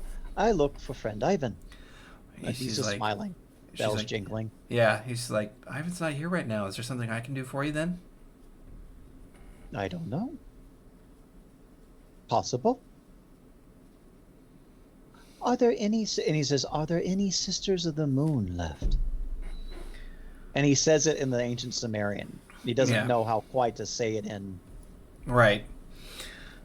She's kind of reading the same thing, gotten used to the fact that you use your smart brace as a means of almost like giving yourself subtitles. She kind of looks like, Sisters of the Moon? Maybe, well, do you have like something in specific that you're actually looking for? Like, not necessarily them, like, what do you need to do? I need to consult with Luna. She's like, you mean like the moon? Uh-huh.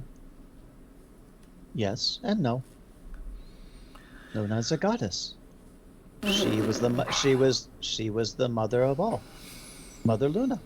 Have you forgotten? She's like, I don't think I ever knew in the first place. She just kind of like chuckles, like, it sounds to me kind of like you're looking for. She's like, kind of thinks for a minute. It's kind of like something that we would use as a means of communion. At least that's what Ivan calls it, anyway. Priestesses. Yes, priestesses.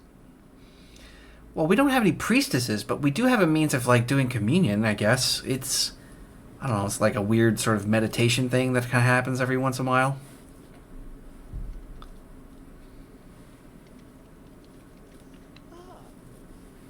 You sure? Yes. Sure.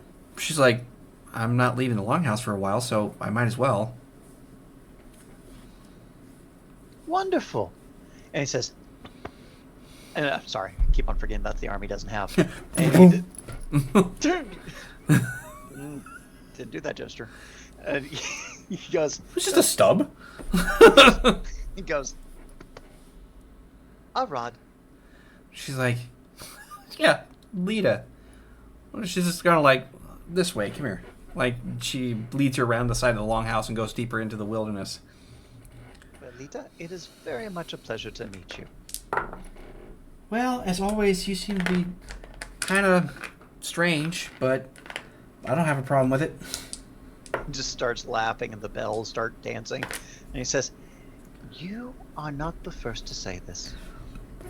Yeah, probably not going to be the last. You look like you've come out of some sort of strange Renaissance fair. And you're not wearing a shirt. I know.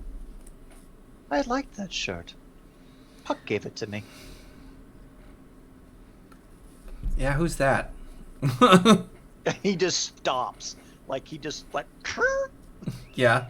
She turns around, she's like, what? a Lord of the Fae.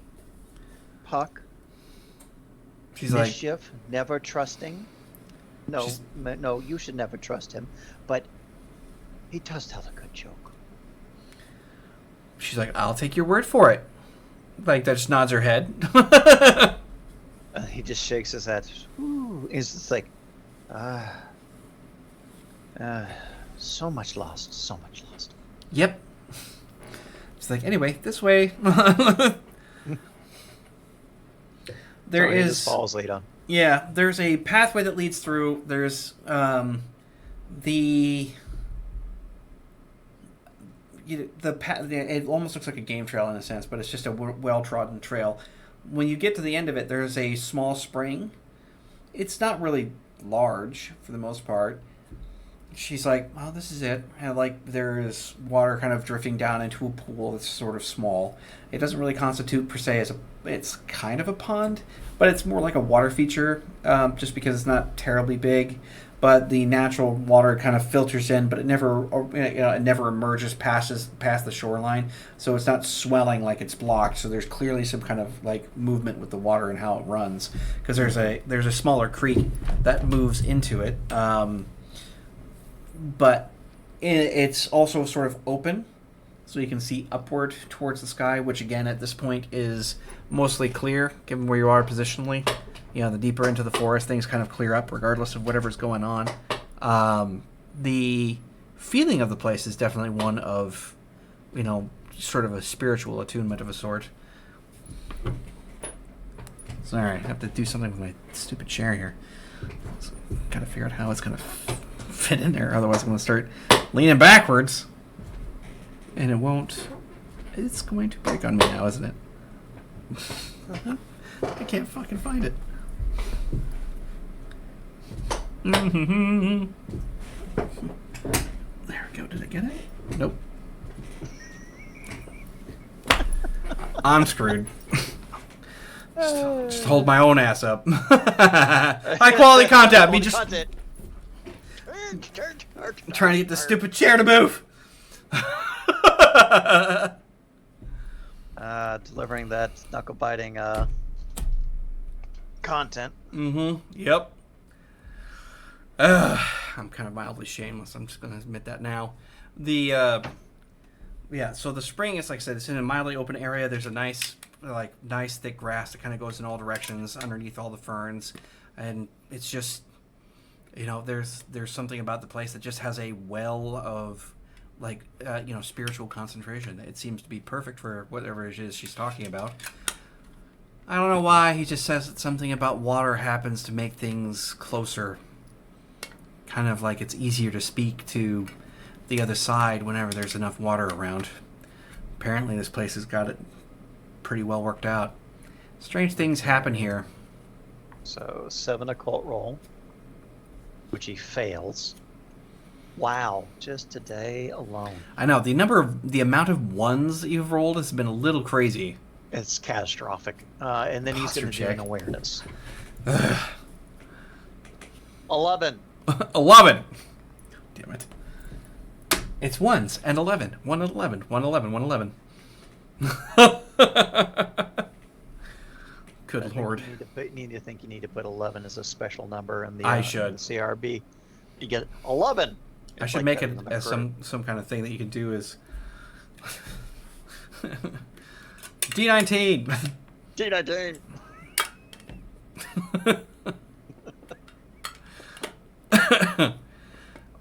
Yeah. So, that first roll that you made was for what again? Occult. Occult. Yeah. Well, you're not really sure what you need to do from here, but then again, communion with you in this case has always been kind of a natural state. Maybe you don't. It's like you might be overthinking it, because there's not like runes or incense or anything else that comes to mind that would make sense to do this. Sometimes it just takes direct communications. And he says, part the water, step in. Excellent. And then he just strips.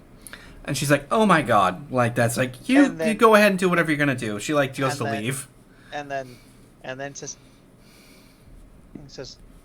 "Thank you." She's like, "You're welcome." Like not turning back. She's just sort of like, "Enjoy that." Like, oh, he says, "Oh," and he turns around and says, and make sure nobody touches Shinasara Sadaka. Is very sensitive to strangers. May not react well." As he indicates the sword. Right. She's like, "Nobody's coming back here anyway, man. Yeah, just come back when you're done." She's like, "Have fun," like that, and leaves. And then he just walks into the water. Yeah. Well, you can kind of sit. The pool's, like I said, the pool of water is not really that deep. So you sit, and the water comes up to right underneath the floating rib. And you can just sit there in the water itself, being, you've got the earth directly beneath you. You're inside of the water itself, and you're just kind of breathing slowly. Go ahead and make a will essence check. Unchallenged. Okay, his will is 5. And I'll start rolling in the right area this time. Correcto mundo. And it'll be a DC 8.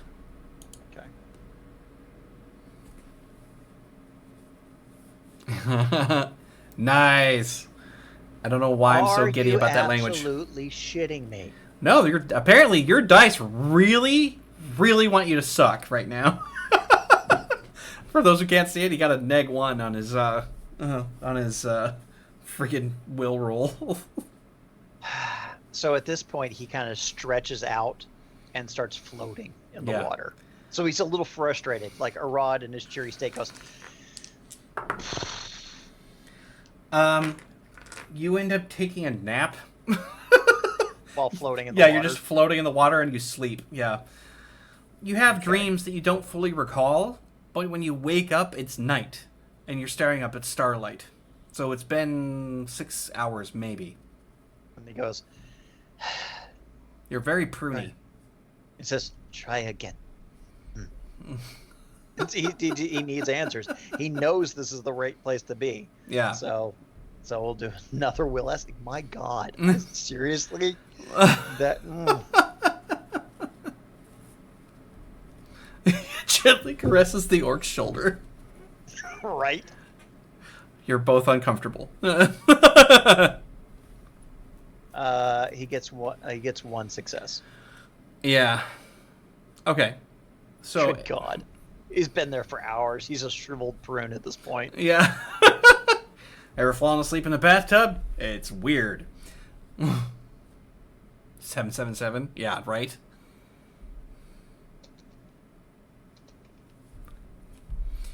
Well, you're finally getting yourself reoriented, your little nap, kind of putting things back to rights for the most part. It takes a while. You're there for another... I mean, you're not without patience. You're there for another hour or more. Mm-hmm. And what you're basically trying to do is just commune with whatever's here. So, trying to understand what they mean by communion. Well, it's good. It's nighttime. What's the position of the moon? So the moon isn't really visible from where you're at yet. So it's earlier in the evening. It probably hasn't pitched the horizon. And you're very keenly aware of what the moon phase is. You're at the you're just after the new moon, so it's begun to wax as things have been moving along. So it's at the beginning of all this, but the starlight is reflecting off of the pool very nicely. Let's see what actually emerges here, if anything else, because you've been here all day. Sleeping in a watery pond. Surprisingly enough, not cold or nothing, but then again, being what you are.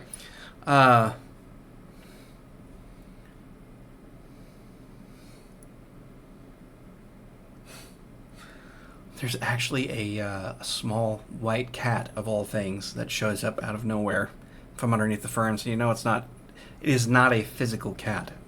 It's not unnatural, but it's definitely a spirit of the area. The cat is all white fur, and it has these crystal blue eyes, and it's just kind of sitting in underneath one of the ferns inside the shade like it's trying to deflect sunlight, and it's watching you with its tail just doing a little bit of a flick here and there. It's very contented in watching.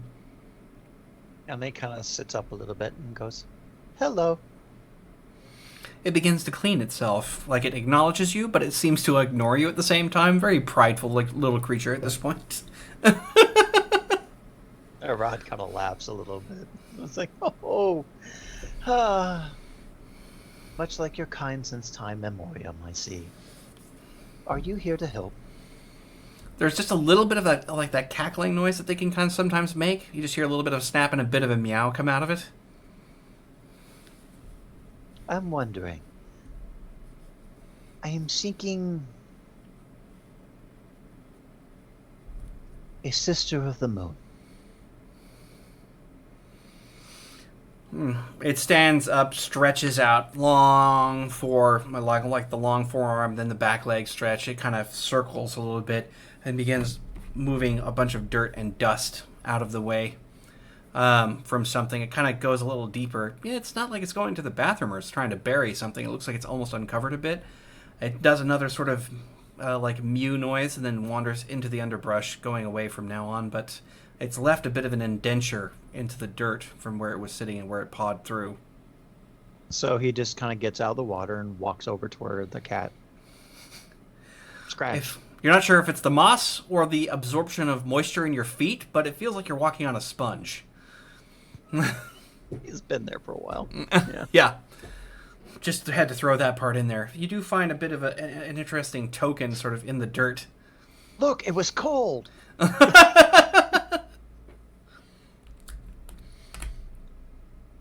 You pull up a stone. You pull up a stone with an interesting little spiral kind of, growth into it. It's almost like the stone formed this way. But the indenture looks to be natural with where the spiral is.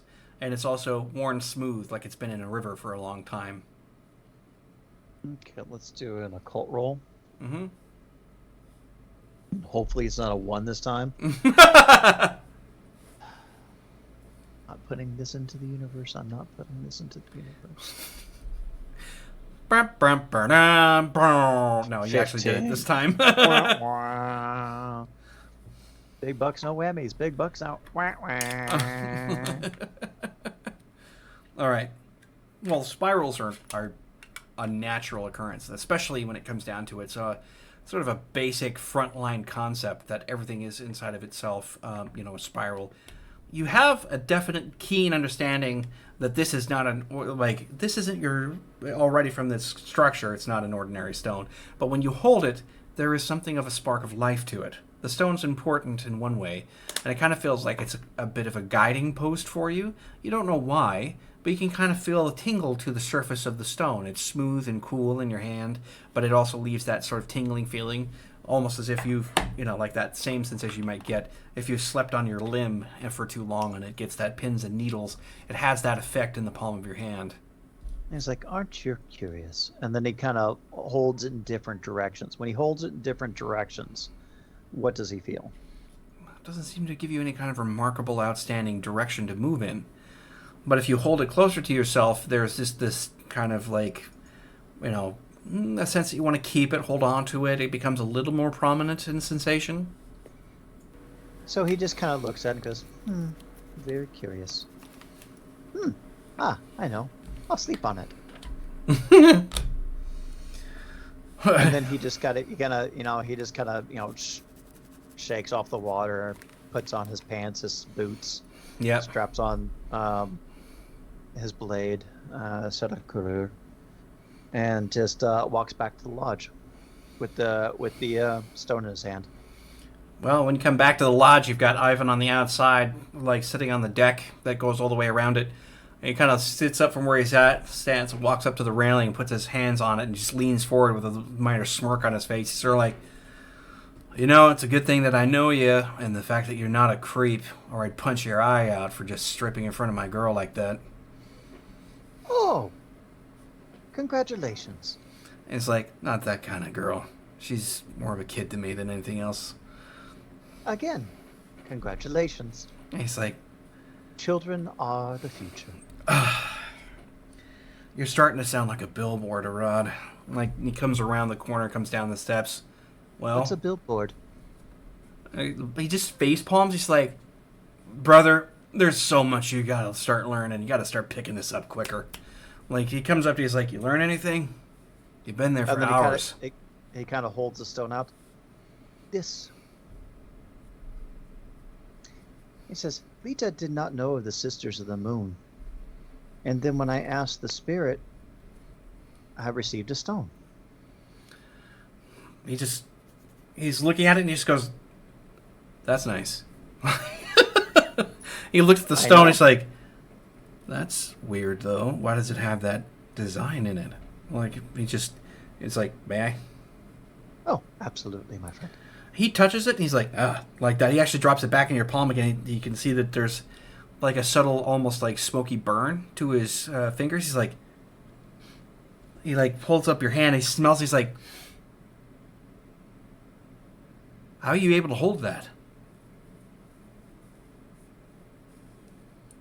It's like, there's like a little silver in that. How are you able to hold it? Or even touch it for that matter? Well, I was imprisoned. I am one of the first. And I was imprisoned for several thousand years in the silver coffin. He's like, just kind of looks you up and down. Oh, right. Yeah, I forgot about that, actually. Don't ever anger ancient vampires. They're very sensitive. And he's like, if I ever run into them, I will remember that. Look, I don't know what you got going on with that thing or what it means, but clearly you've got something going on that allows you to be able to hold on to it, so that's significant somehow, I suppose. So that tingles like the silver inside. Yes, yeah, that's the literal sensation that you're getting. Which, for him, had a much more grandiose effect, and for you, just a minor tingling. It's actually almost pleasant. And he's just like says, much like Shata Sakur. And it just kind of, taps the blade itself. Very curious. Now, Lita did not know of the Sisters of the Moon. But Yeah. do the people have any priestesses still? He's like, man, nobody talks like that. Like, there's no, not like priestess. Like, we've got people that do things like practice, like magic and that kind of stuff. But most of those people are idiots. And besides, when it comes down to it, I only started doing what I was doing because I kind of, I don't know, felt like it was a good idea. I mean, you talked to us before you disappeared about trying to get in touch with certain things, and I figured, why not? That's why I built the lodge here and everything else. And so far, it's been working, but honestly, he just leans in. It's like, I'm kind of making this shit up as I go. I don't really know what I'm doing. And he just kind of laughs. So did we at first. But we found our way. Well, I'm glad that you did, and that poisonous rock that you were given, hopefully it's not a bad omen. No, I do not think so. I mean, a cat did give it to me, and, well... he just kind of He's like, yeah, cats are assholes. You want something to eat? Oh, absolutely. I mean, he's like, that's what I thought. Like, he just pats your shoulder, and you, of course, go in. At this point, you have another evening with your pack mates here, so to speak, where they, again, ingratiate you with a huge amount of food. Everybody will sit down. Yeah. He's gonna do another persuasion story, so Yeah, go for it. he's gonna tell the tale of the Wolf King and Mother Luna. And that's I'm like, you think I'd memorize these numbers at this point? No, who needs memorization? Nah. 16. So 16. So he begins his tale of the times between when men and women and humanity huddled within their mud huts, preyed upon by the demons of the umbral realm, and he begins to describe the horrors of them, and then how Enki and the gods and Inya brought the word, and then explains the birth of the Dreaming City and the Wolf King. And then he tells the story of the Wolf King and Mother Luna and the development of the court and the different tribes that were the generals, the courtesans, the like the various clan heads today, which would be the equivalent. The Lord of Storms, the Lord of War, the Lord of Ruin. These, but the fact that they weren't lords, they were mates. It was this soul bound to this soul, and they represented one unity in the court. And he's describing what would equivalent to like the different packs Right. nowadays. Well, And he sings the songs, and then he sings, and then he becomes very sorrowful as he sings of the great betrayal right. and the bane of wolves, the bane wolves, and their betrayal. and Referring to tricking- the House of the Anathema, I believe. Yep, the House of the Anathema. So he begins to tell the House of the Anathema, which sowed corruption, and the death of the father and the mother going insane, and the breaking of the Dreaming City. So he goes into the house. Let me bring up that. Didn't think I was getting into this today. Well, you thought wrong. Right.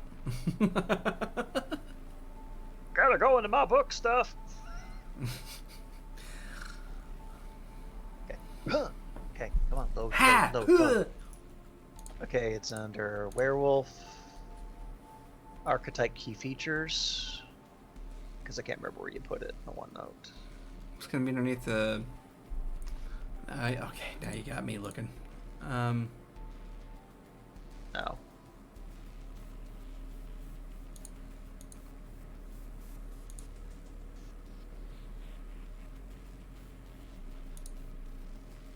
Archetypes archive. Nope. You know what? I've got this written in my notes. So give me a second. It's in the notes section under the archetype notes. It's notes. Okay. All right. So here it is. So Lore dump. yeah, lore dump. So we're gonna do lore dump. So he begins to tell the story of the people. The Namata Shadakara Ur is the army of the Sword Wolf, the supreme bright warrior. And then he goes into this telling of the different tribes, the Lord of Storms, and the House. Let me get to this. This is great storytelling, folks. We're just riveting. So he begins to tell the story of the House of Dust and Ash, and of the Battle Wolf, and the Priest and Pure, who were betrayed, and the House of the Heavenly Moon, and telling of the story of the Storm Wolf, and the Prophet, and the Hunter, and of death and destruction. And then the ninth tribe, the Soulless Ones. And it begins to tell the great betrayal and the death of the father, and he's fully immersed in the story. So he feels the betrayal, and he wants them to feel the betrayal. He wants to feel the madness that descended upon Mother Luna as she went insane and was broken into 8 parts, the 8 phases of the moon, Right. screaming at her children, at their betrayal and the breaking of the old city. And then he doesn't get into his story, which is when they're just trying to keep things together, and he pisses off some vampires. So that's where he goes. He actually is starting to tell the story of the people, what their purpose was, and how they fell. Right. Well, I mean, not a dry eye in the house at this point. Multiple hours as they, go through. It's late in the evening at this point. Whenever you're finished and the people have just kind of had a chance to process all of that, because even if they don't fully grasp what it is you're saying without the subtitles or anything else, the feelings and the immersion is there. Not to mention the fact that you just bring the heat with all of your little like quasi hallucinogenic elements with the spirits and things like that following along. Well, once they've all sort of filtered off, Ivan's just like yawning. He's like, you know, you don't always have to do that whenever I feed you dinner. Oh. How else would I supposed to be paying for this meal? So gracious that you give it to me. And he just stands up. He's like, listen, as it is, you didn't cut some of my boys up back in the day whenever they were being royal assholes. I figure that's payment enough. And besides, you're bringing a lot more interesting information all the time.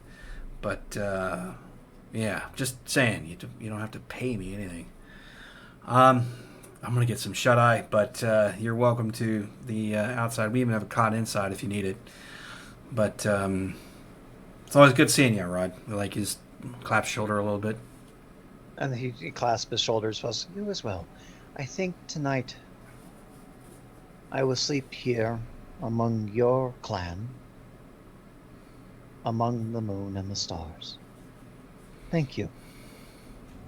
And he It's just like- kind of looks at the stone. Yeah, Maybe dreams will give me answers. yeah, maybe it will, but get some rest, Rod. You talk a lot. He goes inside and he just closes the door behind him. It's not locked or anything. Make an awareness check, please. Oh, here it is. I don't know why I did that even.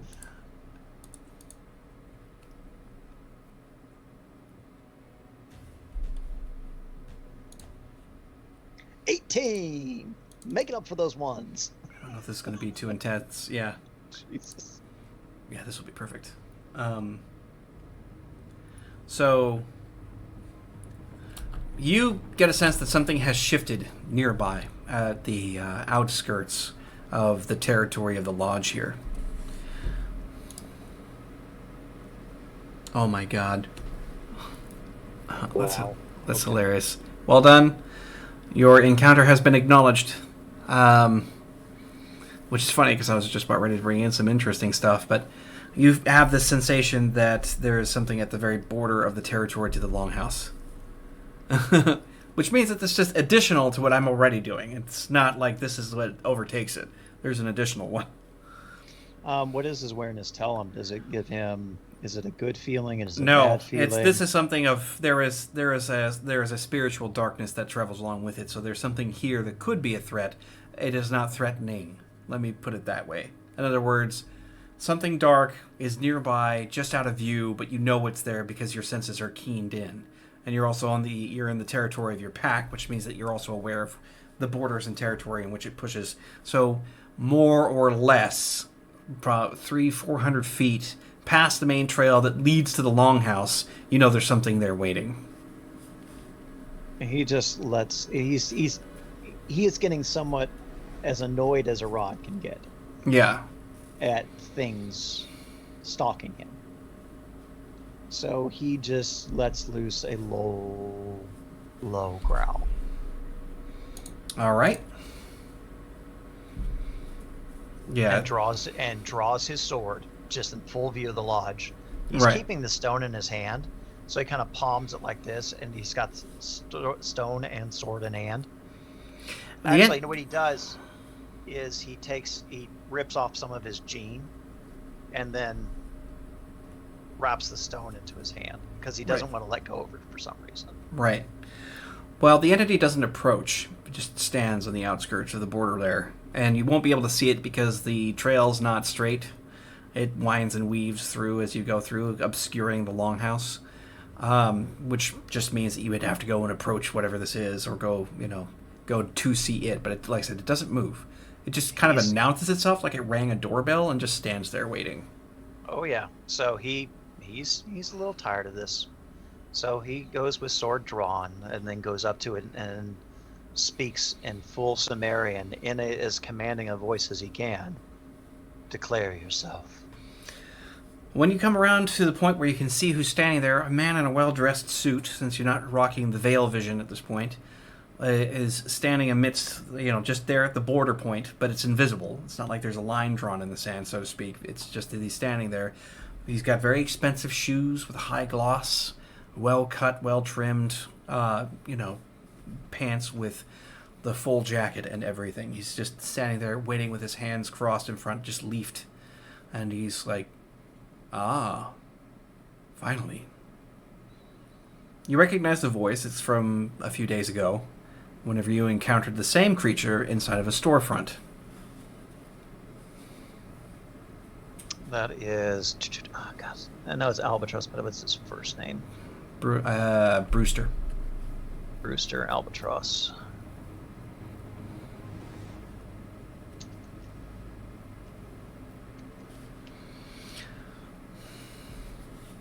I thought I would finally come out and meet you in person, given the fact that you've caused me a bit of trouble that I need to have taken care of. A means of amendment, so to speak.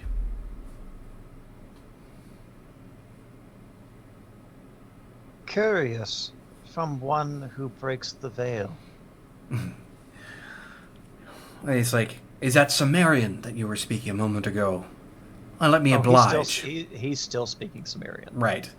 It's just he still says that sort of sarcastically, and then switches from English to Sumerian himself.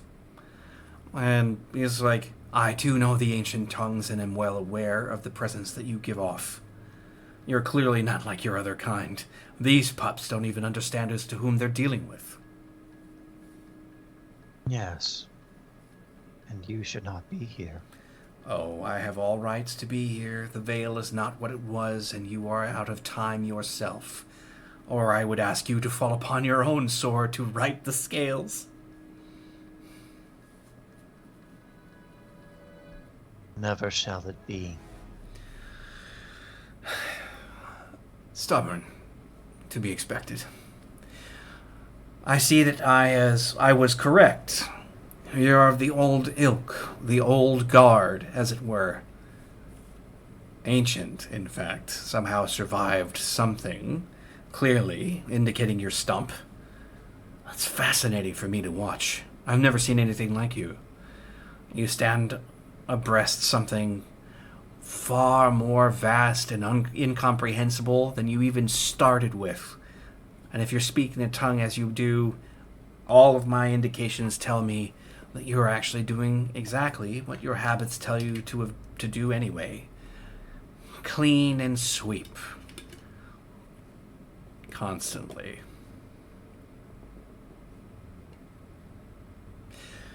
There is balance in all things. Exactly. You are anathema. I'm not anathema. I am just as natural to the state of things as you are. In fact, I intend to prove such a thing.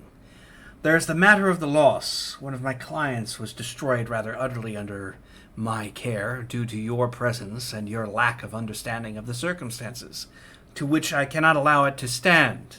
There must be recompense, but one I wish to negotiate, not one that I wish to push to violence. I'm certain that would probably surprise you also.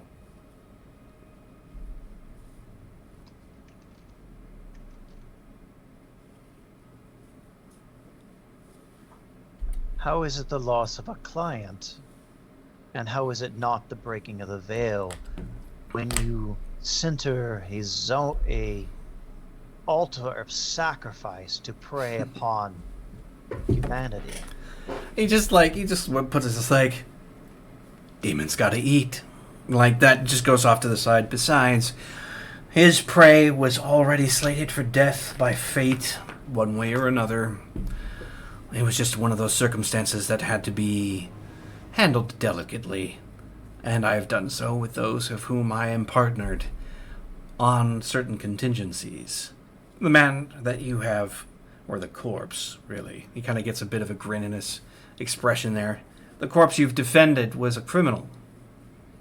By their own laws, one not worth saving. But we're not going to get into the morality of it. It is simply this. I wish to actually benefit from your skill set.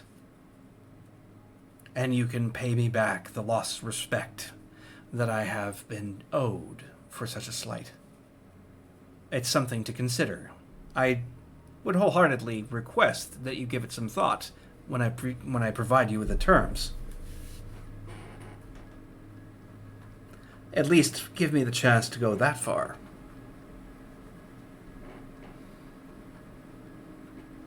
Yeah, he's just silently contemplating, just thinking. Yep, he waits. As I have treated with your kind before on behalf of the great Lugal, so shall I entreat again. It's like, excellent. Speak your will and be heard. But know this, if I find you wanting, there will be no safe place for you and your kind. He just smirks again. It's like, waging war all by yourself, servant. I'd like to see that too, I think. But for now, we'll just play the game. What interests me in this world is that which can profit.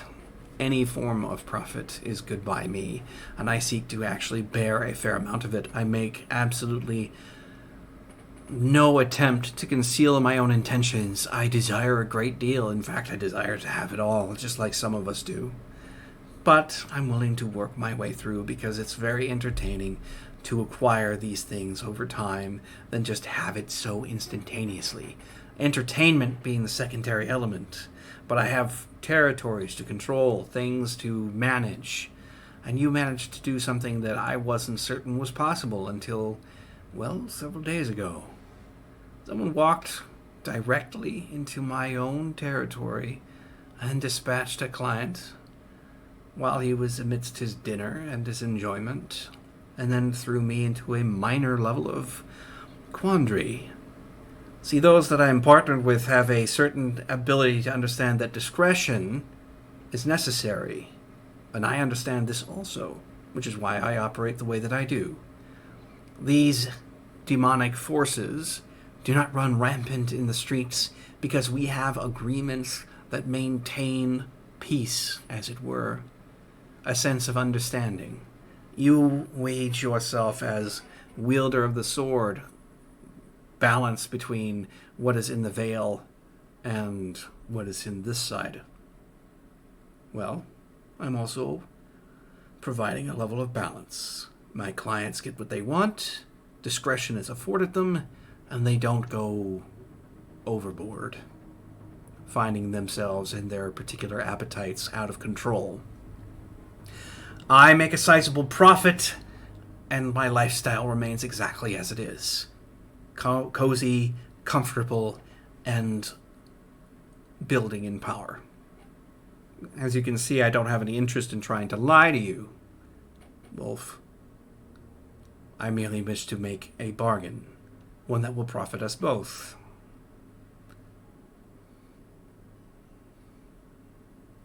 But I suppose it depends on exactly what you consider to have as a moral compass, working with a anathema, as it were. I have means by which to give you, well, a direction, and it would also benefit me in the end run, but you'd be perfect for certain things that have been overwhelming for me.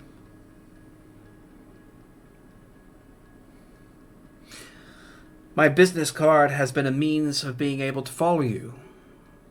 Consider it like a scent. It's been on you ever since I gave it to you. You've probably noticed the small little silhouettes from time to time. Just me keeping track of a potential client or a potential partner, potential sale, something. Well, what do you think? Is it to be violence or bargain?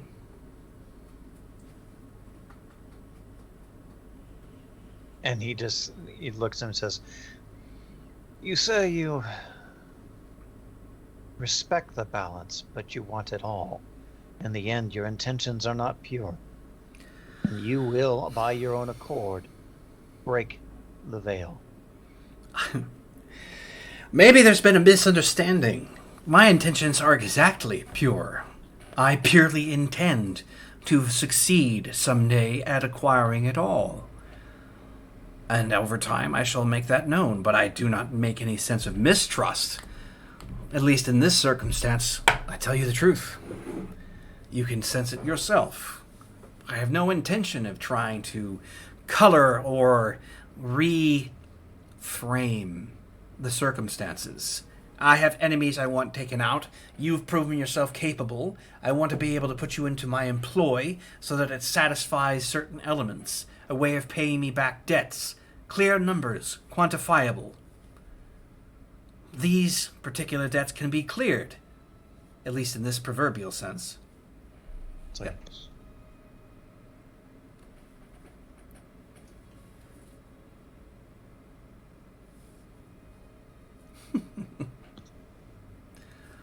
We would agree to those terms conjoined. You would follow that, and once the quantity has arrived at the appropriate point, the contract completed, and you can go back to whatever it is you're doing. But it also helps me save face. I get to continue doing as I do, and I also remove a few obstacles. You happen to do exactly what you're built to do, and that's protect all of this, waving around to the forest and Night City as a all-encompassing gesture, and protect it from those who breach the veil. See, what I'm trying to tell you is the veil is not what you think it is, not what it was. Things move through it all the time. It's not as if it was just the same as it was in Samaria or any of these other ancient cities. You're in the wilderness now, Wolf. The real wilderness. There is no line, no border, no concept that would help you understand this better than you are now amidst all of the other creatures of the night. And they are all very hungry, and I manage them.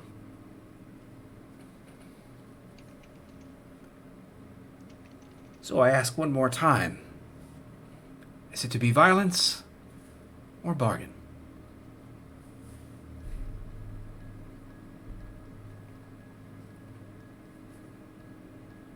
then you will swear to one additional thing. Go on. You and your kind will never come to this forest. You're going to have to be a bit more specific by kind.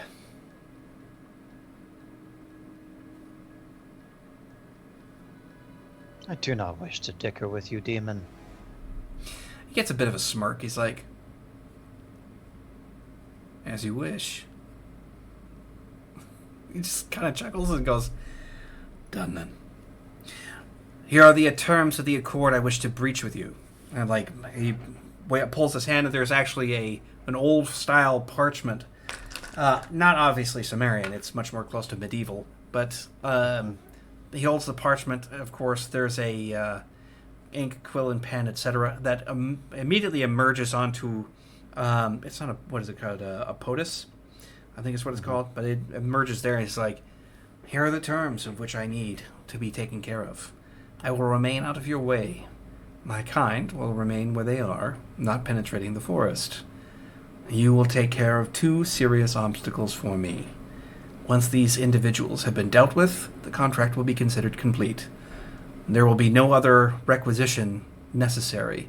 Your soul to remain intact.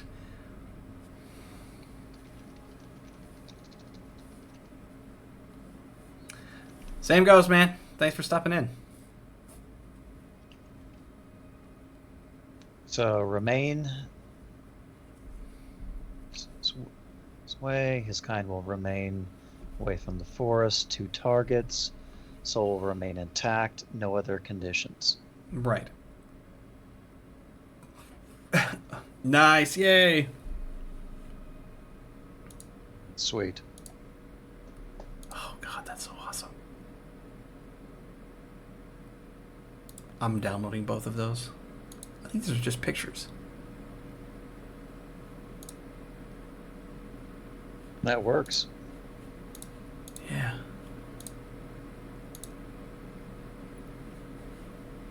Yeah, that's actually pretty good. I like the house history. Certainly. Nice. Thanks, Malf. Appreciate you, The man. house is the leader, the pack mates, house history. That's incredible. Yeah. It's a very nice touch.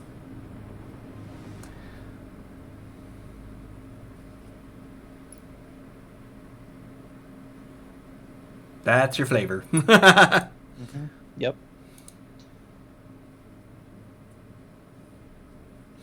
Might need to consider putting like a block of the stats, just for when you see this later, but a block of the stats that have been modified from when they're in wolf form, so you can just look at the sheet and know what your stats are when they come to a certain point. Just a thought. But that would be excellent. We'll worry about that later. That's fucking awesome. Thank you. All right. So he's going to do in a 7. Oh my god, fucking fail. Jesus. And you burnt your luck so hard, man. Those ones are killing you, man. So he just sees the contract and goes, okay, that's fair.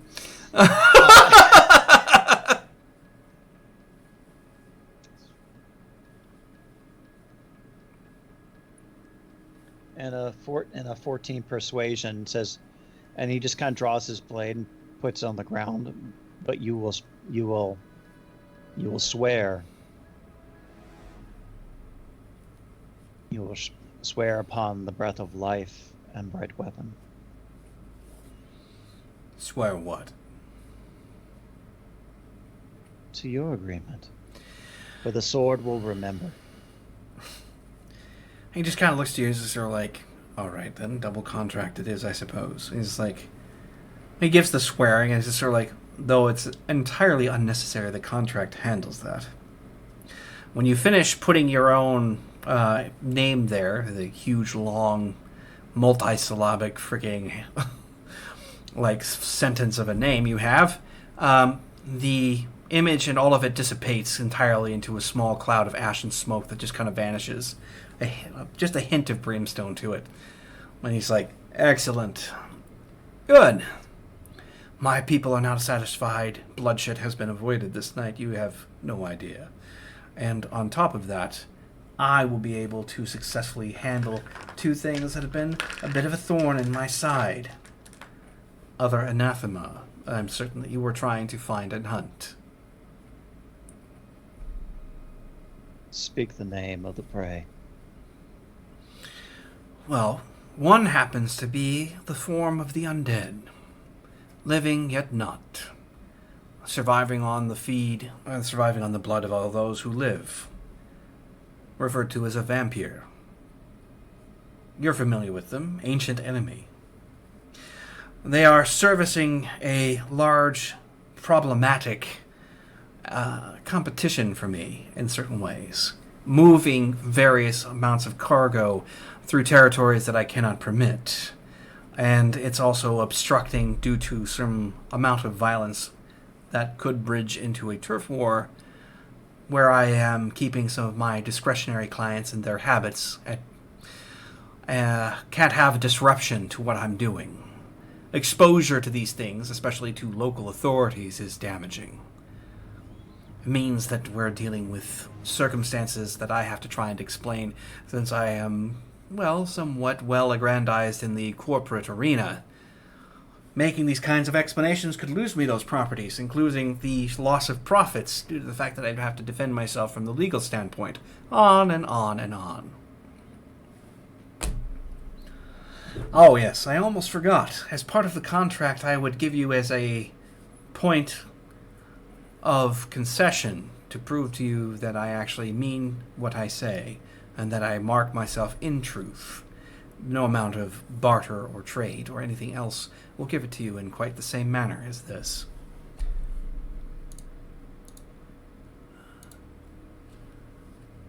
My true name, one of them, is Ganef. And you understand the meaning of what he's doing. A cultural for Ganef. Yes, go for it.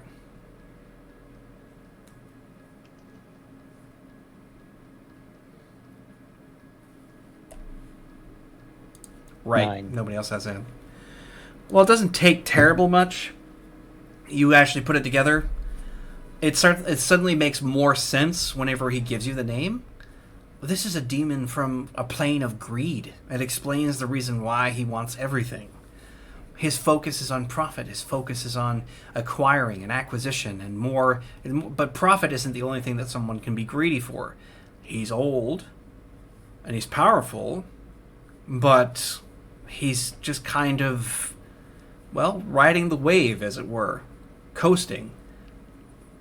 He's not the primary infection, but he definitely works himself through using those same elements, burdening himself as little as possible and using the human condition to maintain various activities throughout the city and more or less keep his comfort and style and the rest of it, trying to find his way to higher levels of power, higher levels of money, higher levels of anything that makes him, well, superior, huge air quotes here, superior to something else or someone else or a circumstance. It doesn't matter. But he's a demon of greed, which means that when it comes to his profitability and something objectively obstructing him that way, he'll be very serious when it comes down to that. As far as reputation, not much to be said. You've got thousands of years in a box. It's hard to say exactly if he's maintained his mentality since then. But it's also disturbing that he's confronted you with the fact that the veil is permeable all over the place. And not just, he says there are no borders anymore. You're in the thick of it. So you're in the wildlands now. And that makes things more interesting.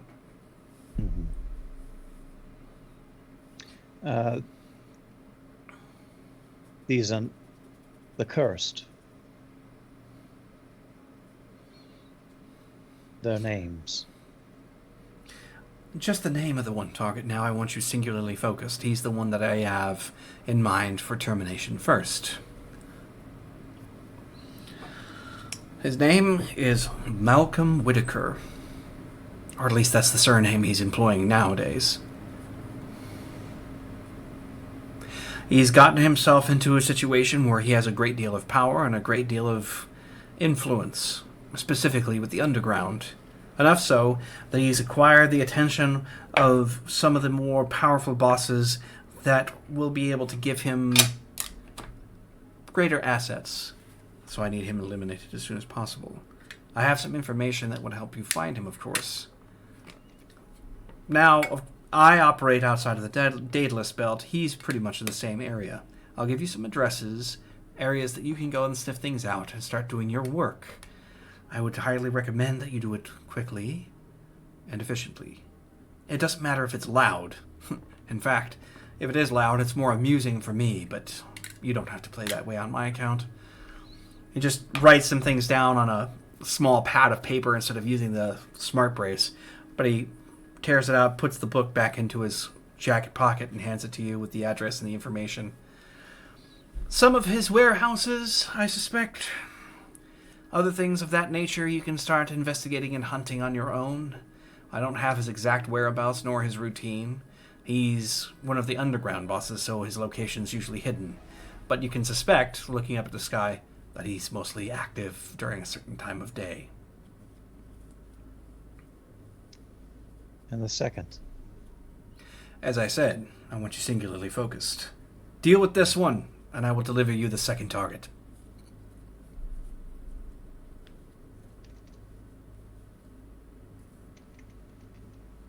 And he just looks at Ganef and says, "Word once spoken." He's like, I will honor the agreement. As a matter of fact, I'm contractually forbidden to do anything else. Blade clicks in, and he doesn't look away. He's just silent. Yeah, he's just like, nods his head. Wonderful. I'll be leaving now. Do as you please. But like I said, quickly and efficiently, if you don't mind. He looks at his watch. You have a good rest of your morning. He looks up to the sky when he says that and just leaves the park at that point.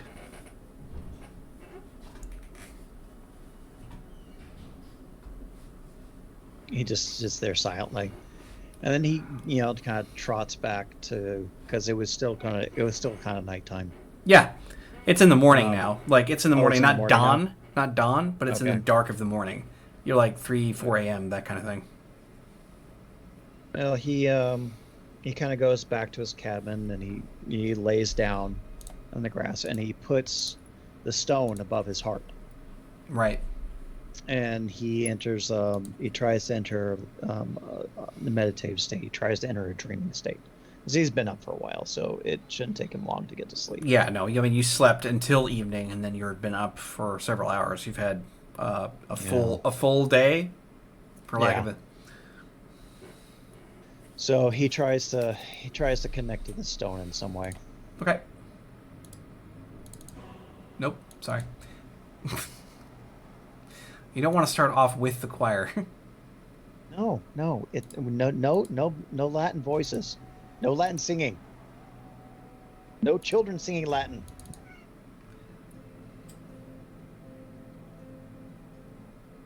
Okay. All right. Let's see it. Hopefully your dice don't decide to screw you. Right? Fucking hell. We're doing will check again. Yeah. It's going to still be a DC 7 at this point. It's going to be pushed down. You've been there a while. Okay. Plus, it's not quite the same thing as the communion bit.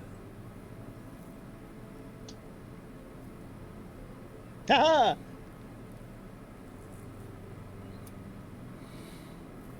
Yeah, 2 degrees of success.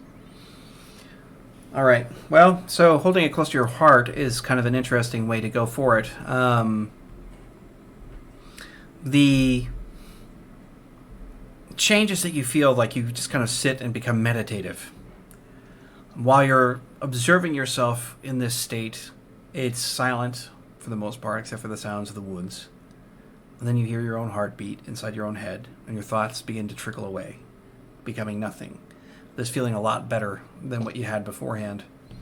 Until eventually you just have this profound image. It's not like sudden or, death-defying or any of that. You just have this sudden impact of something that wakes you up in the middle of your state, and you're outside yourself, but not.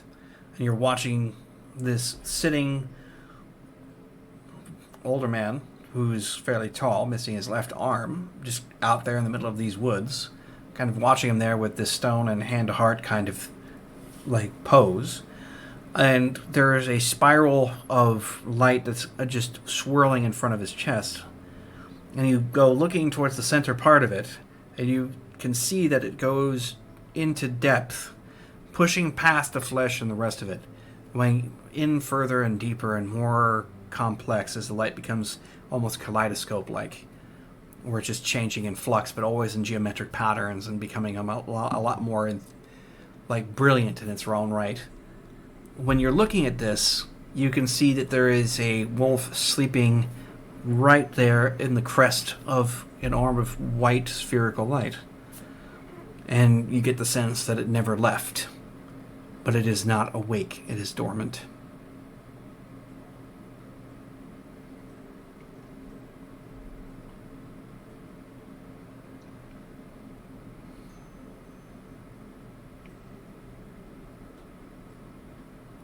So he calls to the wolf.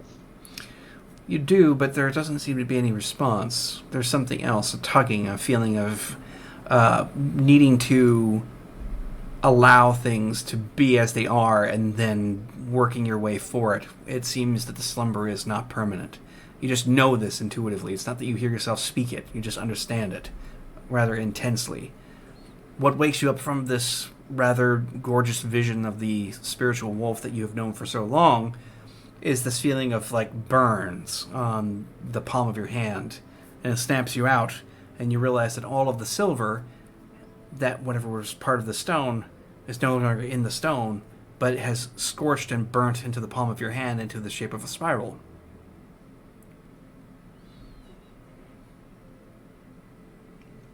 It's not nearly enough to be considered a problem.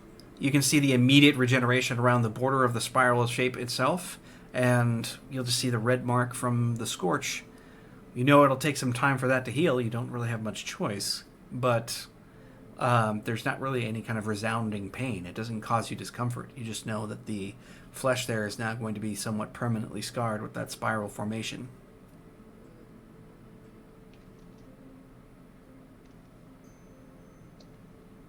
Well, he just looks at him, just smiles, going, Yep. okay. He'll wake up and he just looks at his chest like it's still there. It's like Yep. you'll wake up when you want to. More or less. And he's like he just like starts whistling and goes, ah, a hunt.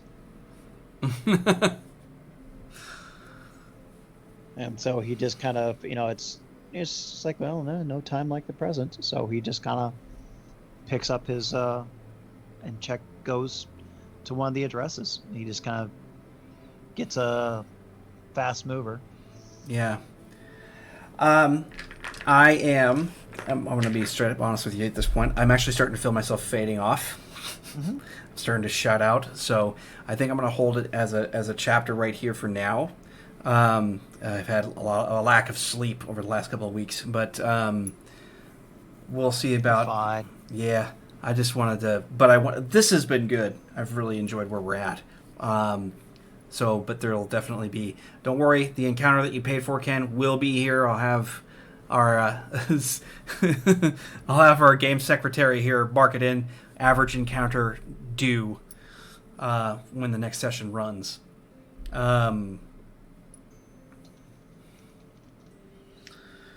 So we'll put that in there. But yeah, I appreciate everybody that's come to watch this, and we'll have more of this going on. I intend to do it a lot, but there was some scheduling stuff that happened today as well that didn't pan out for me originally. So I wasn't even sure I was going to be able to run. But I will definitely hold it right here for now, and we will see you guys on the next episode for this particular game. Thanks for coming in. Toodles. Later.